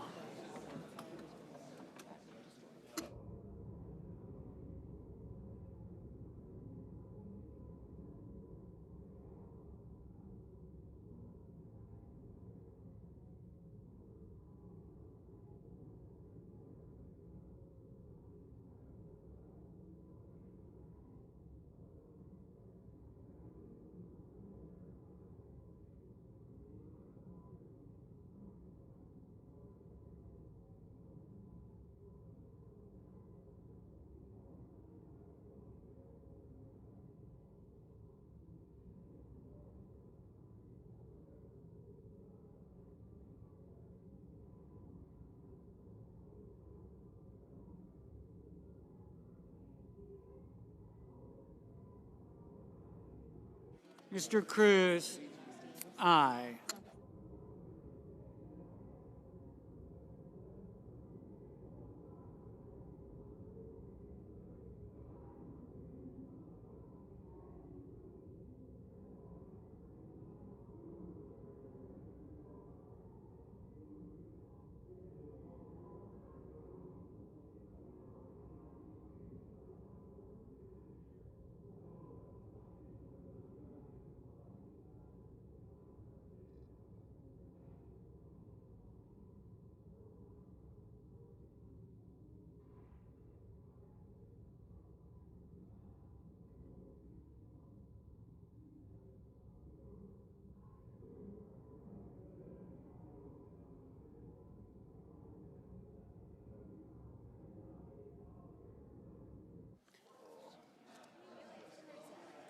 Ms. Murkowski, no.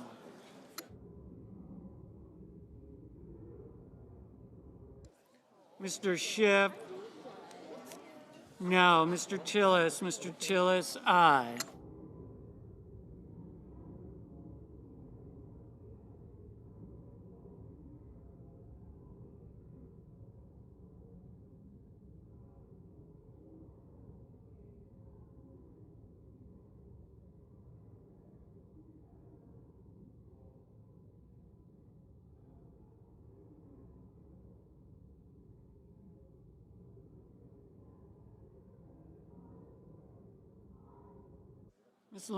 Ms. Lummis, aye.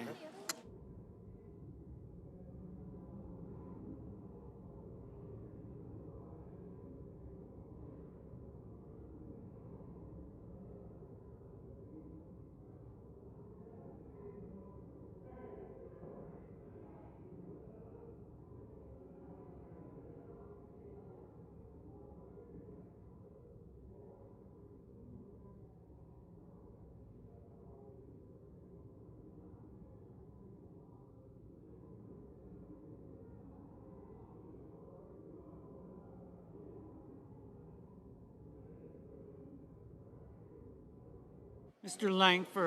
Langford, aye.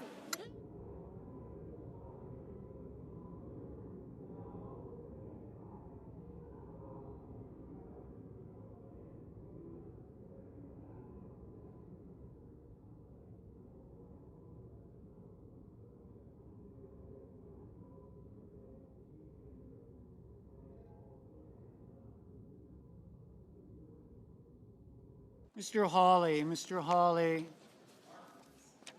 aye. Ms. Baldwin, no. Mr. Heinrich, no.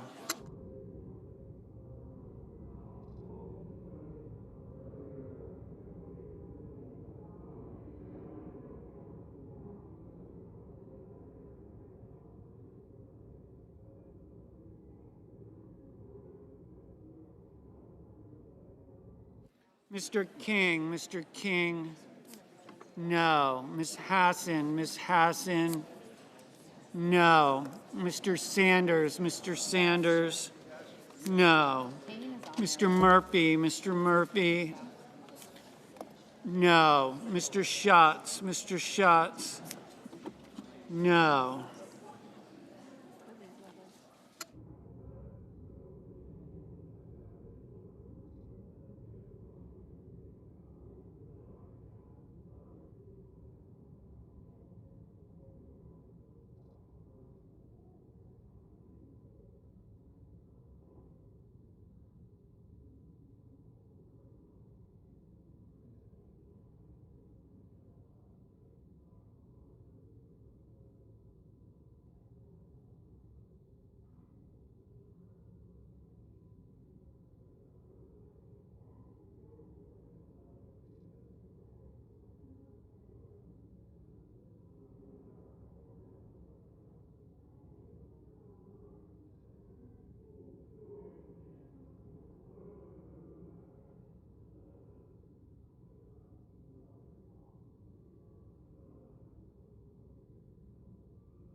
Ms. Slotkin, no.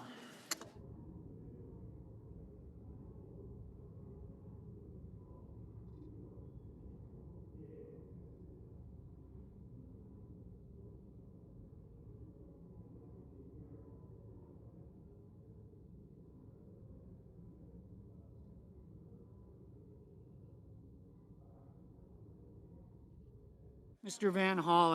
Van Hollen, no.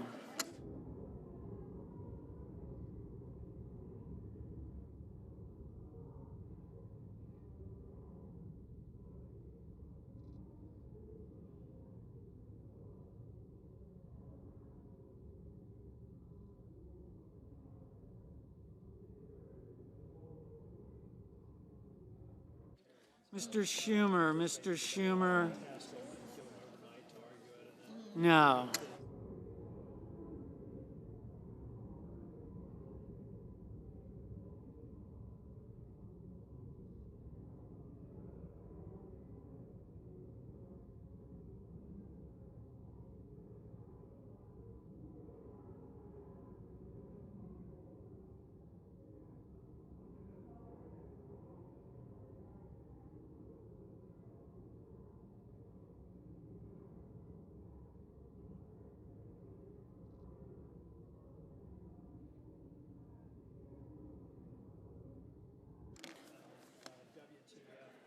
Mr.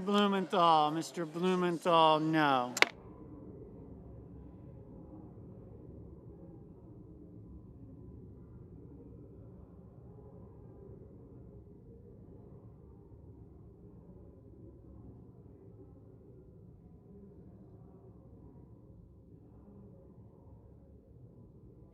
Mr. Bennett, no.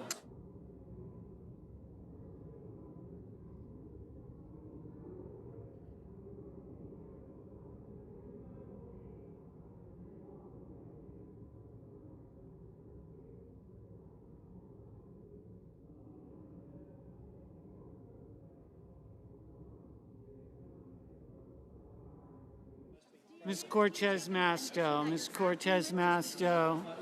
no. So you pick one every week or how?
On this vote, the yeas are 44, the nays are 48. The 60-vote threshold having not been achieved, the bill is not passed.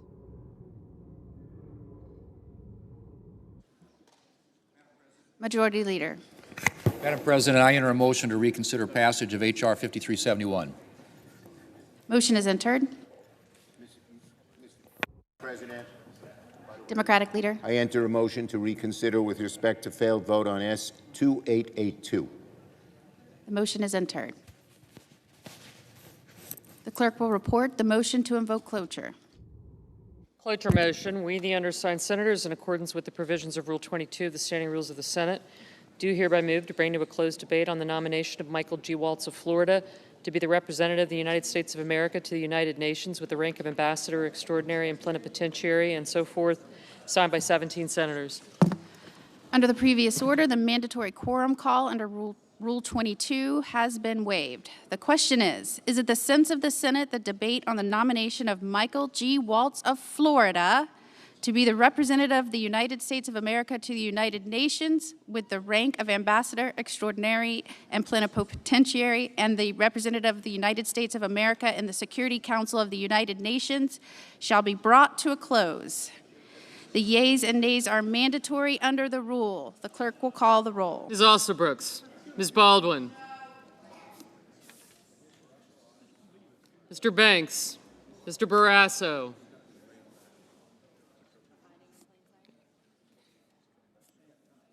Mr. Bennett.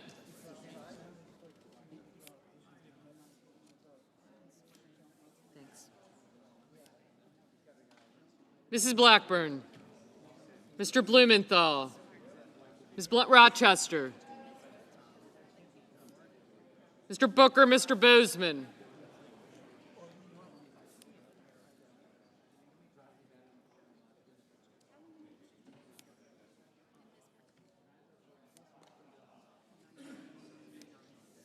Mrs. Britt.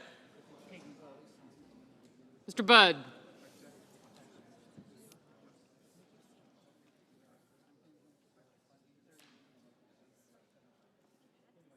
Ms. Cantwell.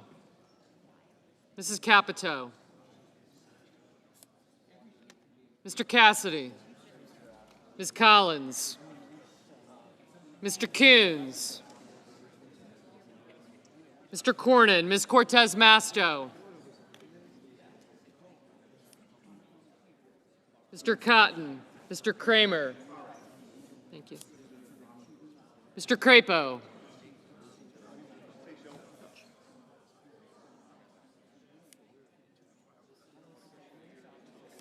Thank you.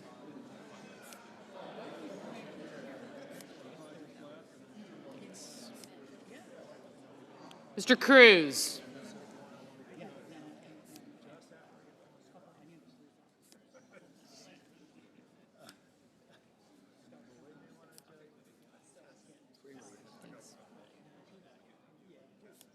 Mr. Curtis. Mr. Daines, Ms. Duckworth.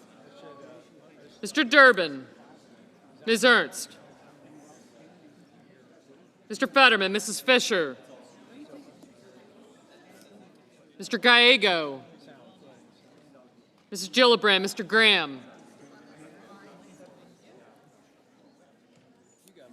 I did, thanks.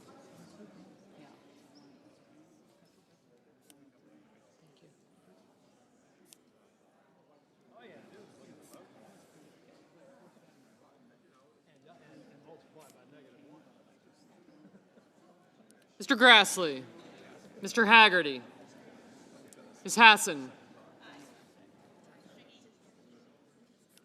Murkowski. Thank you. Husted. No.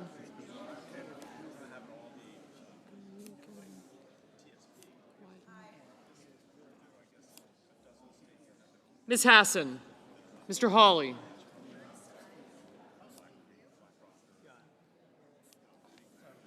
Mr. Heinrich.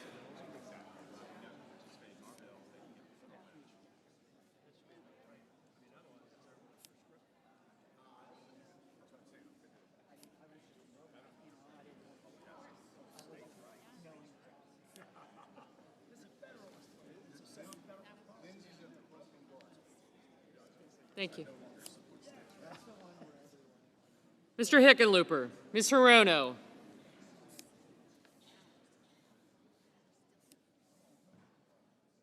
Mr. Hoven,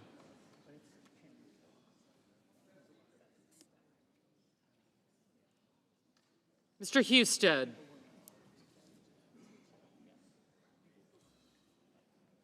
Mrs. Hyde-Smith, Mr. Johnson,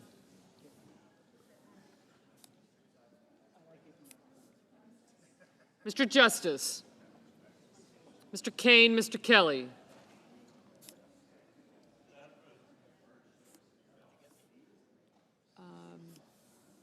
I did, thank you. Thank you.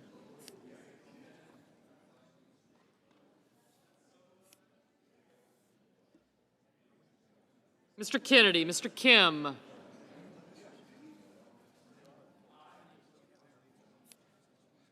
Mr. King, Ms. Klobuchar, Mr. Langford, Mr. Lee, Mr. Lujan,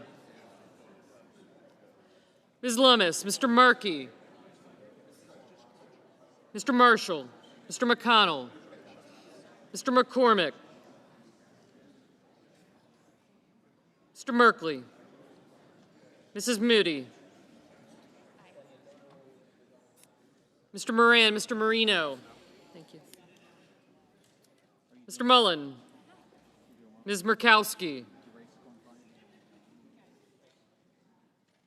Mr. Murphy, Mrs. Murray, Mr. Ossoff, Mr. Padilla, Mr. Paul, Mr. Peters, Mr. Reed,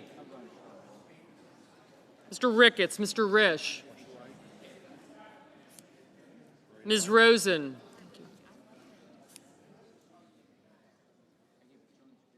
Mr. Rounds, Mr. Sanders, Mr. Schatz, Mr. Schiff, Mr. Schmidt, Mr. Schumer, Mr. Scott of Florida, Mr. Scott of South Carolina, Mrs. Shaheen, Mr. Sheehy, Ms. Slotkin, Ms. Smith, Mr. Sullivan, Mr. Thune, Mr. Tillis, Mr. Tuberville, Mr. Van Hollen, Mr. Warner, Mr. Warnock, Ms. Warren,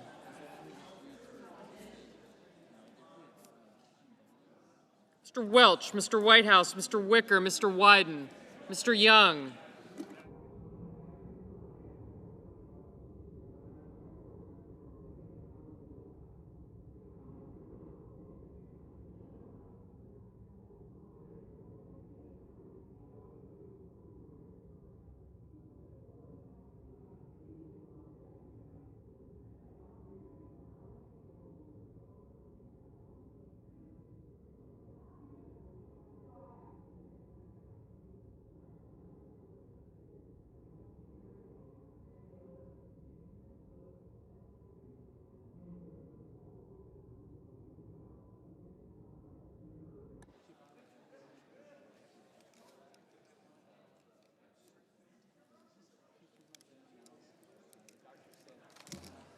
Senators voting in the affirmative: Barrasso, Bozeman, Britt, Budd, Capito, Collins, Cornyn, Cotton, Kramer, Crapo, Daines, Ernst, Fetterman, Fisher, Graham, Hoven, Husted, Kennedy, Langford, Lummis, Marshall, McCormick, Moody, Moran, Marino, Murkowski, Ricketts, Risch, Rounds, Schmidt, Scott of Florida, Shaheen, Sheehy, Thune, Tillis, Tuberville, and Wicker.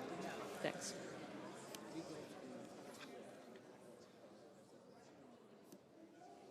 Senators voting in the negative: also Brooks, Baldwin, Bennett, Blumenthal, Blunt Rochester, Booker, Cantwell, Duckworth, Durbin, Gallego, Gillibrand, Hassan, Hickenlooper, Hirono, Kane, Kim, King, Klobuchar, Lujan, Merkley, Murphy, Murray, Ossoff, Padilla, Paul, Peters, Rosen, Sanders, Schatz, Schiff, Slotkin, Smith, Van Hollen, Warnock, Warren, Welch, Whitehouse, and Wyden. Mr. Curtis. Aye. Mr. Reed? No.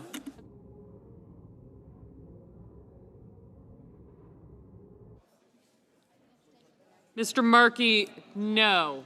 Thank you. Mr. Sanders? Oh. Ms. Cortez Masto? No. Mr. Warner? No.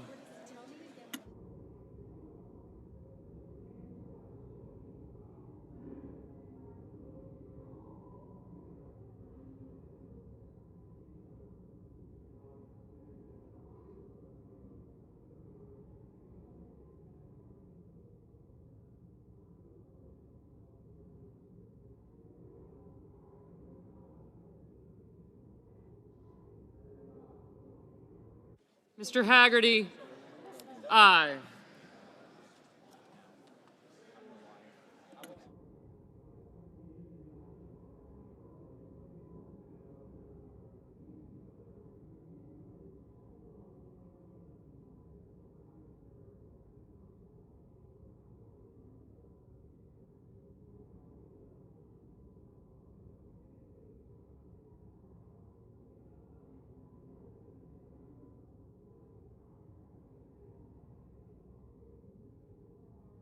Mrs. Hyde-Smith?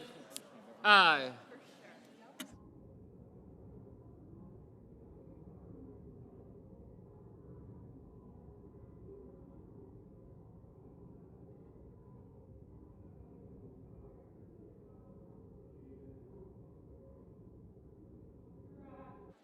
Mr. Grassley? Aye.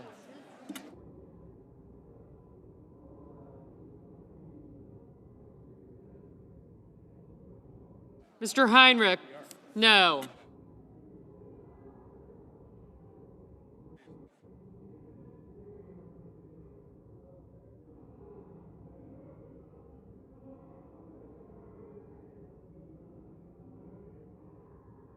Mr. Kelly?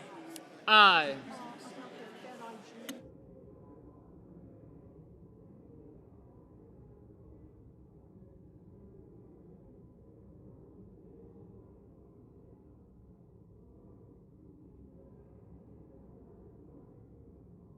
Mr. Hawley? Aye.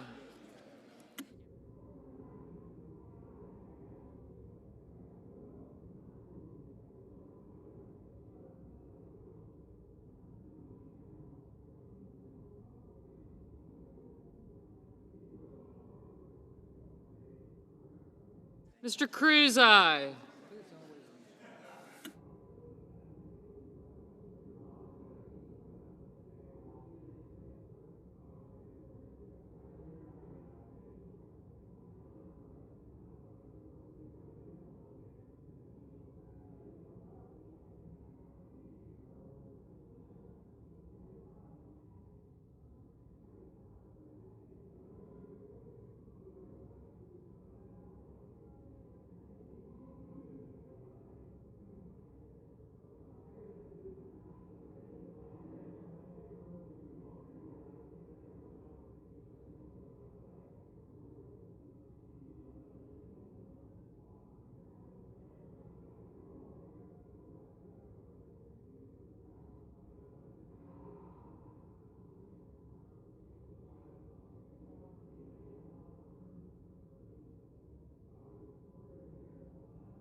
Mr. Young? Aye.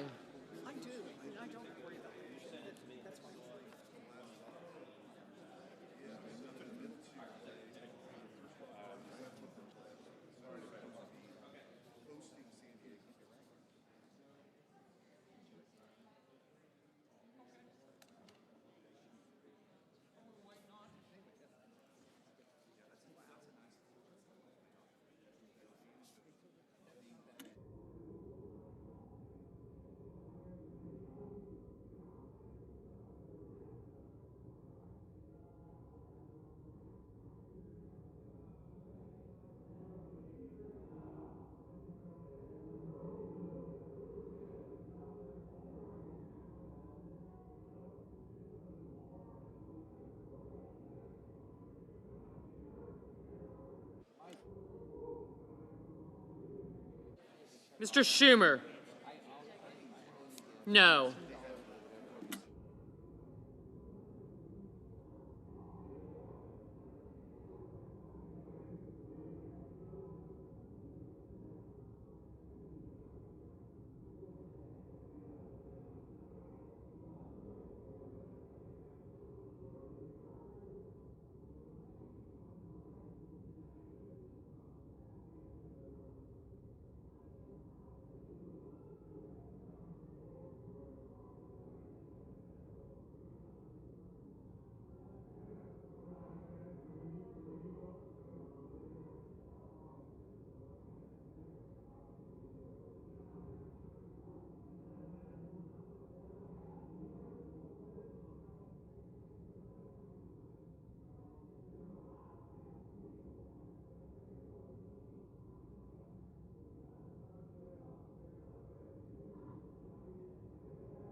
Mr. Coons? No.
Mr. Justice, aye.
Thank you.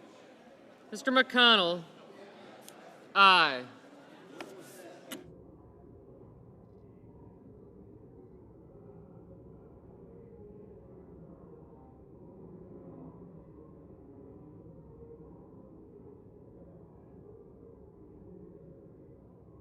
On this vote, the yeas are 47, the nays are 45. The motion is agreed to.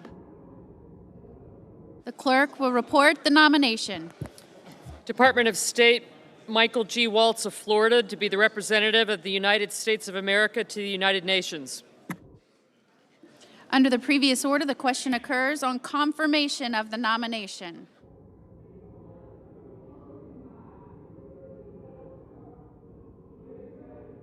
Is there a sufficient second? There appears to be. The clerk will call the roll. Ms. Alsobrooks.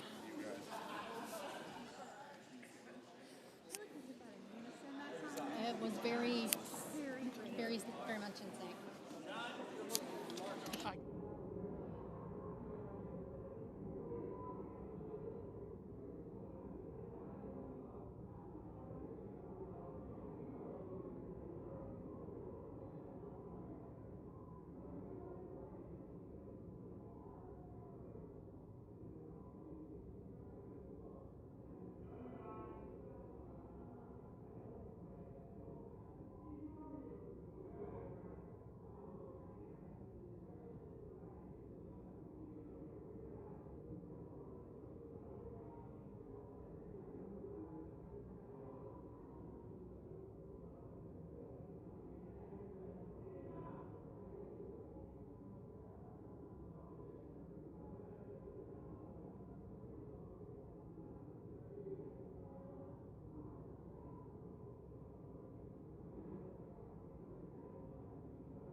Senators voting in the affirmative: Barrasso, Bozeman, Britt, Budd, Capito, Collins, Cotton, Kramer, Crapo, Cruz, Curtis, Daines, Ernst, Betterman, Fisher, Grassley, Haggerty, Hawley, Hoven, Husted, Hyde-Smith, Justice, Kennedy, Langford, Lummis, McConnell, McCormick, Moran, Moreno, Murkowski, Ricketts, Risch, Rounds, Schmidt, Scott of Florida, Shaheen, Tillis, Tuberville, Young. Mrs. Moody, aye.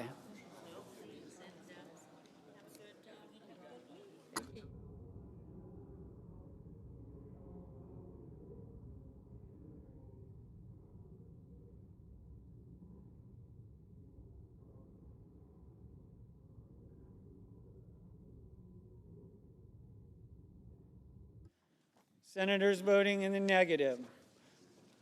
Also Brooks, Baldwin, Blunt Rochester, Booker, Cortez Masto, Duckworth, Gallego, Hassan, Hickenlooper, Hirono, King, Klobuchar, Lujan, Merkley, Murray, Paul, Peters, Reed, Rosen, Schatz, Schiff, Schumer, Slotkin, Smith, Warner, Warnock, Warren, Welch, Whitehouse, Wyden. Mr. Sheehy. Mr. Sheehy, aye. Mr. Graham. Mr. Graham, aye. Mr. Wicker. Mr. Wicker, aye. Mr. Heinrich. Mr. Heinrich, no.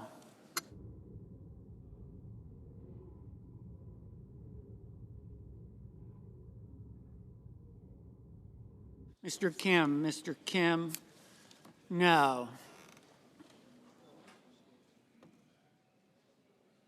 Mr. Blumenthal. Mr. Blumenthal, no. Mr. Coons. Mr. Coons, no.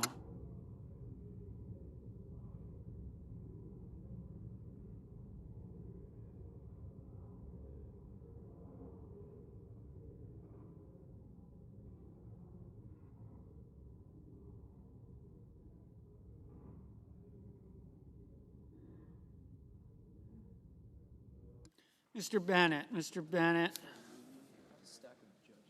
no.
Mr. Marshall. Mr. Marshall, aye.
Mr. Van Hollen. Mr. Van Hollen, no. Ms. Cantwell. Ms. Cantwell, no. Mr. Markey. Mr. Markey, no.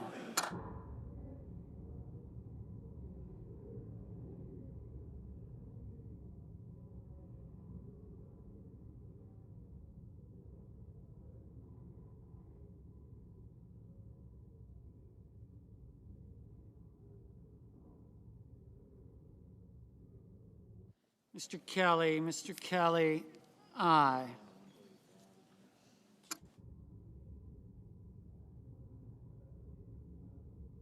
Mr.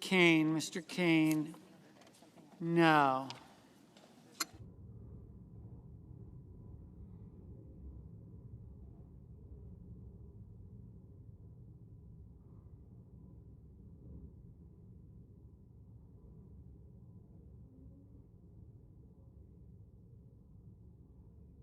Mr. Murphy, no.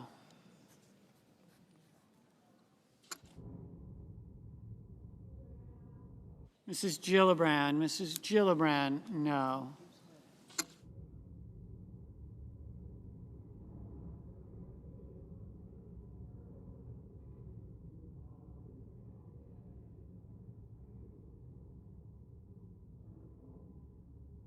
Mr. Ossoff, no.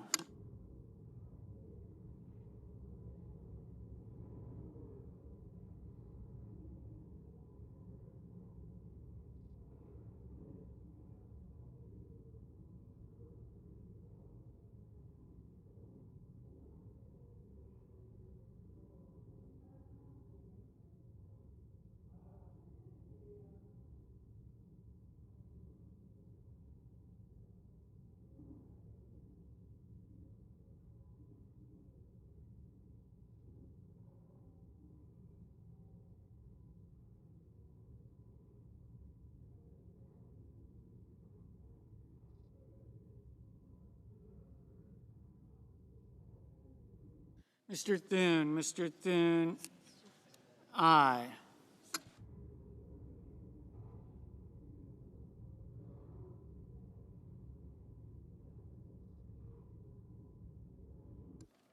Mr. Cornyn, aye.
Mr. Padilla, Mr. Padilla, no.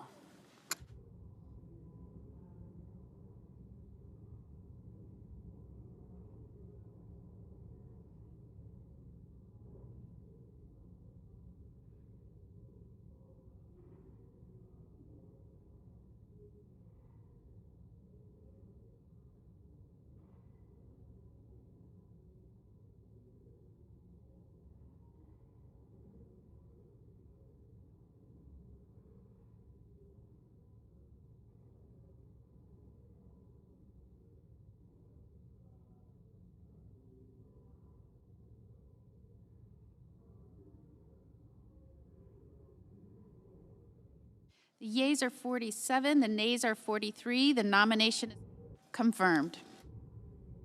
Under the previous order, the motion to reconsider is considered, made, and laid upon the table, and the President will be immediately notified of the Senate's action.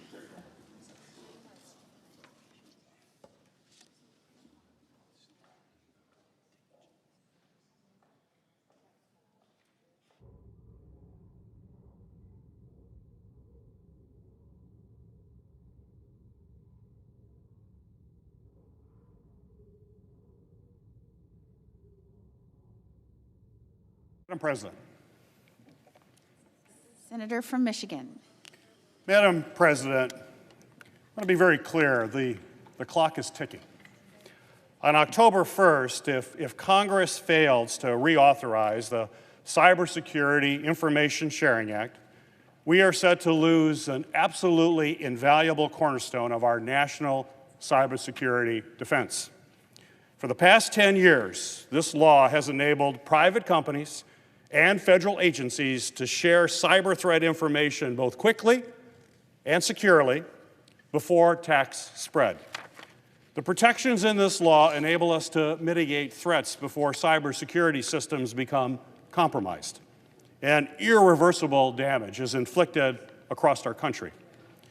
If those protections are allowed to lapse, our nation's information networks will be exposed, vulnerable and defenseless, more so than ever before. We face unrelenting cybersecurity threats from criminal hackers and foreign adversaries each and every day. Just this year, hackers backed by the Chinese government exploited a vulnerability with Microsoft's SharePoint, a platform that runs on many of our computers right here in the Senate, allowing them to access critical infrastructure and compromise sensitive government systems. The Colonial Pipeline ransomware incident, which was linked to a ransomware group based in Russia, brought down a critical gas pipeline, disrupting the daily lives of millions of people on the East Coast. The Cybersecurity Information Sharing Act ensures that the government can quickly work with companies experiencing these attacks to stop them from becoming even more widespread. Adversaries like Russia, China, and Iran are actively working to develop better tools and utilize artificial intelligence to supercharge their cyber attack capabilities. If we don't take immediate action to prevent these cybersecurity protections from expiring, we will lose one of our nation's best defenses and empower our adversaries to launch attacks. A lapse in these protections will also embolden cyber criminals to use the same malicious tools to wreak havoc on our economy, exploit America's personal information, disrupt critical services, leaving our government unable to stop them. The bottom line is, if we don't extend these protections today, our nation will be significantly less safe from cybersecurity attacks on October 1st. This should be straightforward. 10 years ago, CISA 2015 was voted out of the Senate by an overwhelming bipartisan support. Most recently, our colleagues on the House Homeland Security Committee just moved an extension of these authorities for 10 years out of that committee by a vote of 26-0. Unanimous. It has a proven track record, and that's why. Over the past 10 years, it has established a trusted public-private partnership that safeguards our nation against ever-evolving cybersecurity threats. This is a voluntary program that industry stakeholders and the Trump administration are asking us to renew.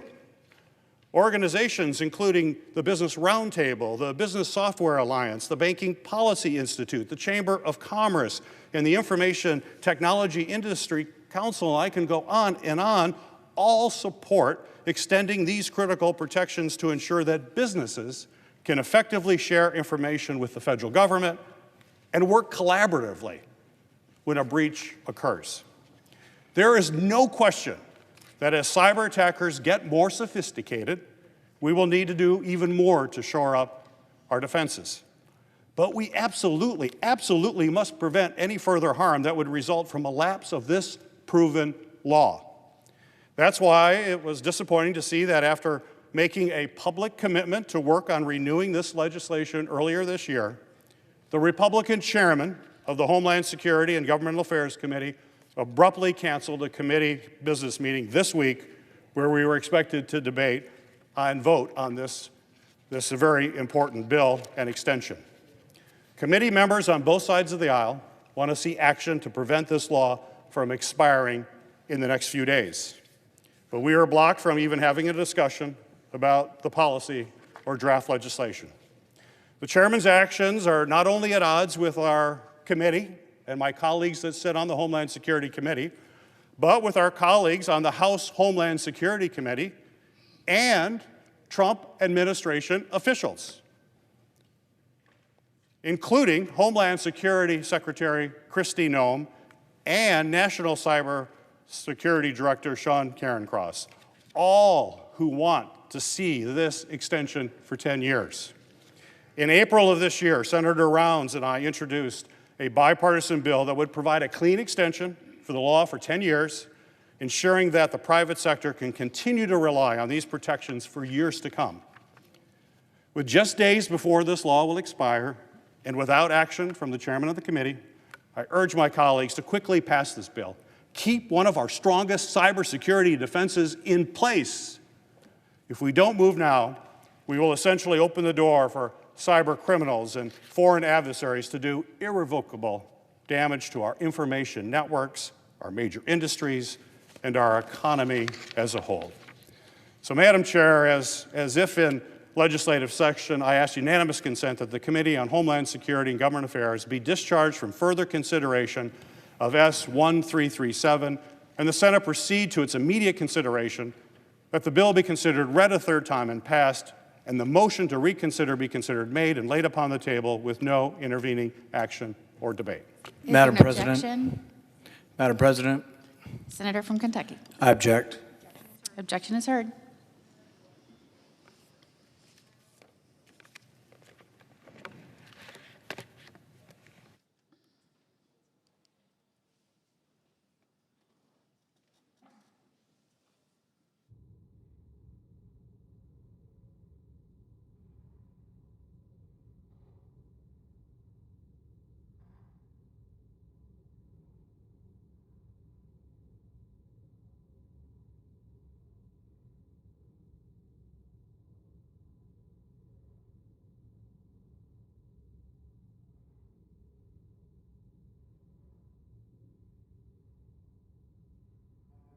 Senator from Virginia. Madam President, I first ask unanimous consent that floor privileges be granted to Anel Galvez, Radhika Prabhu, and Jacob Baldus for the duration of their legislative fellowships. Without objection. Thank you, Madam President. I rise to discuss the Democratic continuing resolution proposal that was on the floor earlier. Neither proposal gained sufficient votes, and that means we have work to do to find a compromise that will enable government to stay open. And I want to make clear why I believe the Democratic proposal has some real strong merit for Virginians and for members of this body, both Democratic and Republican, and why I think it's such a strong proposal. And my advocacy for the Democratic position is basically focused on two issues: health care and the underlying basic notion that we all get that a deal should be a deal. During August, I think, as most of us did, I traveled around my home state of Virginia a lot and talked to many people. The Senate had passed the reconciliation bill, that partisan bill, in July, and during August recess, I heard a boatload from Virginians about their concerns. Because of that reconciliation bill, 6 hospitals in Virginia are at risk of closure. These hospitals are all in the rural parts of the Commonwealth. 302,000 plus Virginians will likely completely lose their health insurance. 136,000 will lose the health insurance that they're currently able to access through the Affordable Care Act, and another 166,000 will likely lose health insurance because of cuts to the Medicaid program. Virginia has a population of about 8.5 million. 302,000 people losing their health insurance is pretty significant. Those who continue to have health insurance will see significant premium increases. According to the State Corporation Commission, which is the body in Virginia that regulates industries like insurance companies, the 10 insurers that participate in the Virginia individual market in 2026 have requested rate increases from their 2025 rates, with most insurers proposing average increases of 20% or higher. What would that mean? The Kaiser Family Foundation says a family of 4 with 2 adults age 50 and 2 kids under 21 are likely to pay an additional $311 per month or $3,729 per year because of the reconciliation reduction of ACA tax credits. Virginia stands to lose up to Virginia hospitals stand to lose up to $26 billion in Medicaid cuts over the course of the next 14 years because of the reconciliation bill. And that is the reason why a number of rural hospitals that are sort of on the edge in terms of their financial situation are on a list of concerns about closure. And Madam President, just within the last 2 weeks, we actually had the first closures in Virginia. A well-respected healthcare network in the Shenandoah Valley that has a hospital in Augusta County, but then has primary care clinics sort of throughout the region that serve patients who can be served there instead of the hospital, announced that 3 of the primary care clinics are closing, and the CEO of the healthcare network said closing because of the Medicaid cuts made in the reconciliation bill that this body passed in July. I also heard a lot of stories just from individuals. These are the statistics about what is going to happen in Virginia because of the reconciliation bill, but we talk to constituents all the time. Mary from Springfield, Virginia, in Northern Virginia, and Kim from Mecklenburg County on the North Carolina border both have children with disabilities who rely on Medicaid for access to care to allow their children to remain in their homes instead of in institutional settings. These moms are very worried that Medicaid cuts won't be available for their children's long-term care. Brenda is a mother in Salem, Virginia, near Roanoke. She relies on Medicaid to help her remain in her home and not have to be institutionalized, and she worries that the Medicaid cuts will cost her access to the supports that she needs. William in Virginia Beach, Virginia, on our eastern coast, says that his son has marketplace coverage, but is worried that the cuts to the ACA premiums mean that the son will no longer have access to that insurance now that the reconciliation bill has put those premium subsidies on a path to expiration. Maria works as an employee of Affordable Housing Community for Seniors in Fairfax, right here in the D.C. area. And she said that since the passage of the reconciliation bill, she's seen a growing number of low-income seniors come into her office frightened that their Medicaid coverage will be reduced or terminated. Sharon lives in Lancaster County, which is in a part of Virginia called the Northern Neck near the Chesapeake Bay, and she's called to ask my office if Rappahannock General Hospital was in jeopardy of closing due to the reconciliation bill. Rappahannock Hospital, a facility I know well because my in-laws lived right there in Lancaster before they passed away in the last couple of years, is one of the 6 hospitals that is listed on national lists as a hospital in jeopardy as Medicaid cuts phase in.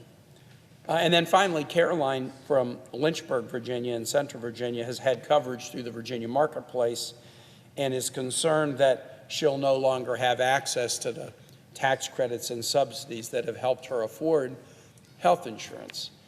These are just 7 examples of citizens from all over the Commonwealth who the reconciliation bill, I read the big statistics about it, but these are individual families who have significant challenges. What the Democratic CR proposal does is something that many Republicans in this body have said needs to be done, that in the aftermath of the reconciliation bill, we're hearing similar stories from our constituents, and that we need to fix especially the ACA premium support so that people do not lose health insurance. And we also need to fix some of the Medicaid cuts that cause the concerns that I've expressed from these 7 individuals. My visit around Virginia in August sort of made me see this health care concern as sort of a spectrum. When you make cuts to Medicaid or to these premiums, 5 different things happen. People lose health insurance. Those who retain health insurance see their premiums go up, often because the folks without insurance go to the emergency room. That's more expensive care. It has to be paid for, and that tends to assist in driving up the premium cost of those who retain insurance. Third, as I indicated, has already happened in Virginia, providers close. And when providers close, there's a 4th effect, which is people lose their jobs. And then the 5th effect is one that I think we should talk about as well. It's not just people losing health insurance and having their premiums go up and seeing their providers close and seeing healthcare professionals lose their jobs. There is a 5th effect. I was a mayor and I was a governor, and I did a lot of economic development work in Virginia. And I know that one of the things that businesses really care about if they're looking for places to locate or expand is what is the local availability of health care. It is really difficult to be in a community and try to pitch an economic development project, but have the question asked, tell us about your hospital, tell us about your health care network, and to explain that we had a hospital but it closed, or we've had health care clinics that close. That makes it very, very difficult. This 5th effect is an economic effect. The decline in healthcare clinics and hospitals actually is sort of like a theft of a community's future, because it makes it very difficult to get people to come. And so that's why I think the Democratic proposal is a solid one. And I do recognize that in the aftermath of the passage of the reconciliation bill, many Republican colleagues, both in this chamber and the House, have said that it is important to come back and fix particularly the expiration of the ACA premium tax subsidies. And I think that would be a very smart thing for us all to do. Finally, Madam President, there's a second reason I really like the Democratic proposal, and it is this. A deal should be a deal. And the Democratic proposal has some components in it that would ensure that when Democrats and Republicans in the House and Senate reach a deal that goes to the president's desk and he signs it, that the president then can't immediately take the money away unilaterally. I think everybody around my Commonwealth, Democrat, Republican, Independent, or the vast majority that don't really care that much about politics, they get that a deal should be a deal. When you negotiate and you shake hands, a deal should be a deal. And this actually is related to health care as well. In last year's budget, we had a deal about spending on health care priorities. Early in this administration, the Secretary of Health and Human Services, Robert F. Kennedy Jr., announced that he was clawing back billions of dollars of health care funding. To Virginia, it was $400 million. $400 million of health care funding that we had planned on using during the worst increase in measles, for example, in recent years, got clawed back from Virginia, and 500 workers and contractors lost their jobs as we were trying to deal with measles and other health epidemics. I have communities in Virginia who had had economic development projects announced, and they were counting on them for their future. And often the announcements were attended with great fanfare by our governor, Governor Youngkin, who was a Republican, who believed these economic deals were good things, and they were reliant upon funding from the Inflation Reduction Act or from the CHIPS manufacturing bill. But those funds, in many instances, have been clawed back. A deal should be a deal. When we reach a deal, it should be honored, so that communities do not plan for healthcare workers, do not plan for economic development projects and feel the rug pulled out from under them. And so those two features of the Democratic proposal, fixing some of the healthcare cuts in the reconciliation bill that even by many Republicans' accounts have gone too far, that have already led to closures of clinics in Virginia and great anxiety among individuals. We can fix those, and we can establish a principle that should be one that we would all agree on, that a deal should be a deal.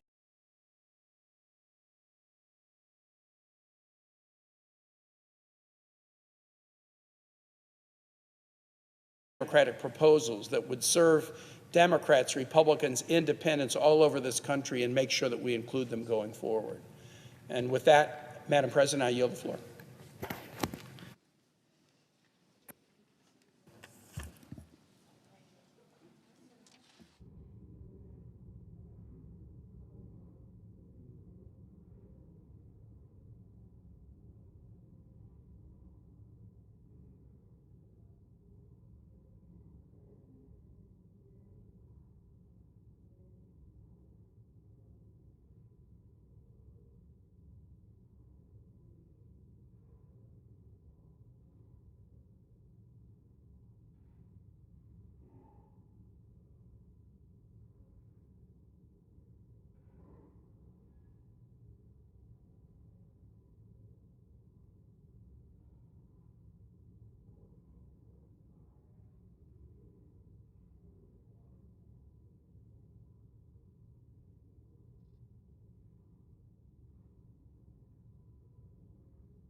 Madam President, I ask unanimous consent that the Senate proceed to executive session and consider the following nominations in block: calendar number 433 through calendar number 437, calendar number 438, with the exception of Brigadier General Gary R.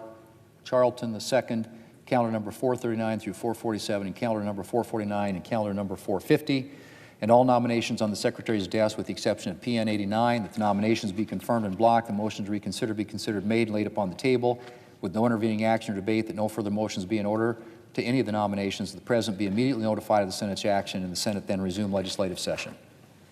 Without objection, so Madam- ordered. Madam President, I ask unanimous consent the Senate be in a period of morning business with senators permitted to speak therein for up to 10 minutes each.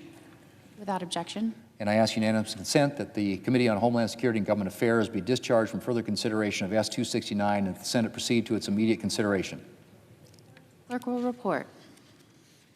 S-269, a bill to improve coordination between federal and state agencies and the do not pay working system.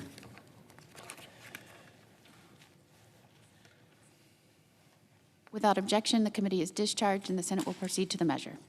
Madam President, I ask unanimous consent that the Kennedy-Peters widened substitute amendment at the desk be considered and agreed to. The bill as amended be considered read a third time and passed, and that the motion to reconsider be considered made and laid upon the table. Without objection. Madam President, I ask unanimous consent that the Senate now proceed in block to the en bloc consideration of the following resolutions which are at the desk. S-Res 414, S-Res 415, S-Res 416. Is there an objection to proceeding en bloc? Without objection, the Senate will proceed to the resolutions en bloc. Madam President, I ask unanimous consent that the resolutions be agreed to, the preambles be agreed to, and the motion to reconsider be considered made and laid upon the table all in block. Without objection. Madam President, I ask unanimous consent that the Senate proceed to the consideration of S-Res 417, which is at the desk. Clerk will report. S-Res 417, supporting the designation of the week of September 14 through September 20, 2025 as Telehealth Awareness Week. There objection to proceeding to the measure? Without objection, the Senate will proceed. Madam President, I know of no further debate. Is there further debate? If not, all in favor, say aye.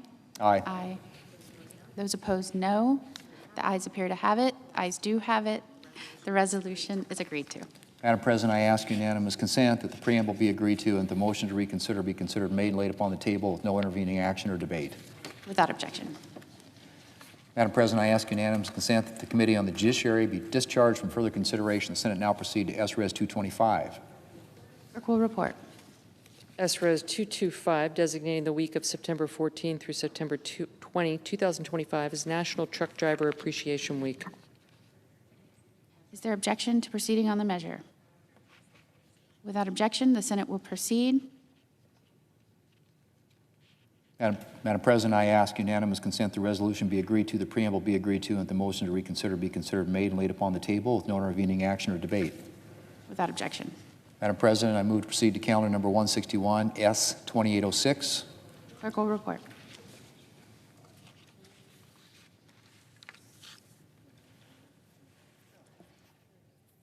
Calendar number 161, S-2806, a bill to provide for automatic continuing appropriations.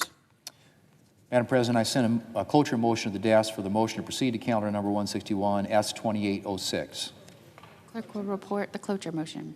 Cloture motion, we the undersigned senators, in accordance with the provisions of Rule 22 of the Standing Rules of the Senate, do hereby move to bring to a close debate on the motion to proceed to calendar number 161, S-2806, a bill to provide for automatic continuing appropriations, signed by 17 senators as follows. Madam President, I ask consent the reading of the names be waived. Without objection. Madam President, I ask unanimous consent that when the Senate completes its business today, adjourn to then convene for pro forma session only with no business being conducted on the following dates and times. Monday, September the 22nd at 8:30 a.m., Thursday, September 25th at 12 noon. Further, that when the Senate adjourns on Thursday, September the 25th, it stand adjourned until 3 p.m. on Monday, September 29th. That following the prayer and pledge, the morning hour be deemed expired, the journal proceedings be approved today at the time for the two leaders be reserved for their use later in the day, and the Senate resume consideration of calendar number 115, S-2296. Finally, notwithstanding Rule 22, the cloture motion with respect to executive calendar number 425 ripen at 5:30 p.m. Without objection, so ordered. Madam President, if there's no further business to come before the Senate, I ask that it stand adjourned under the previous order. The Senate will stand adjourned until Monday at 8:30 a.m.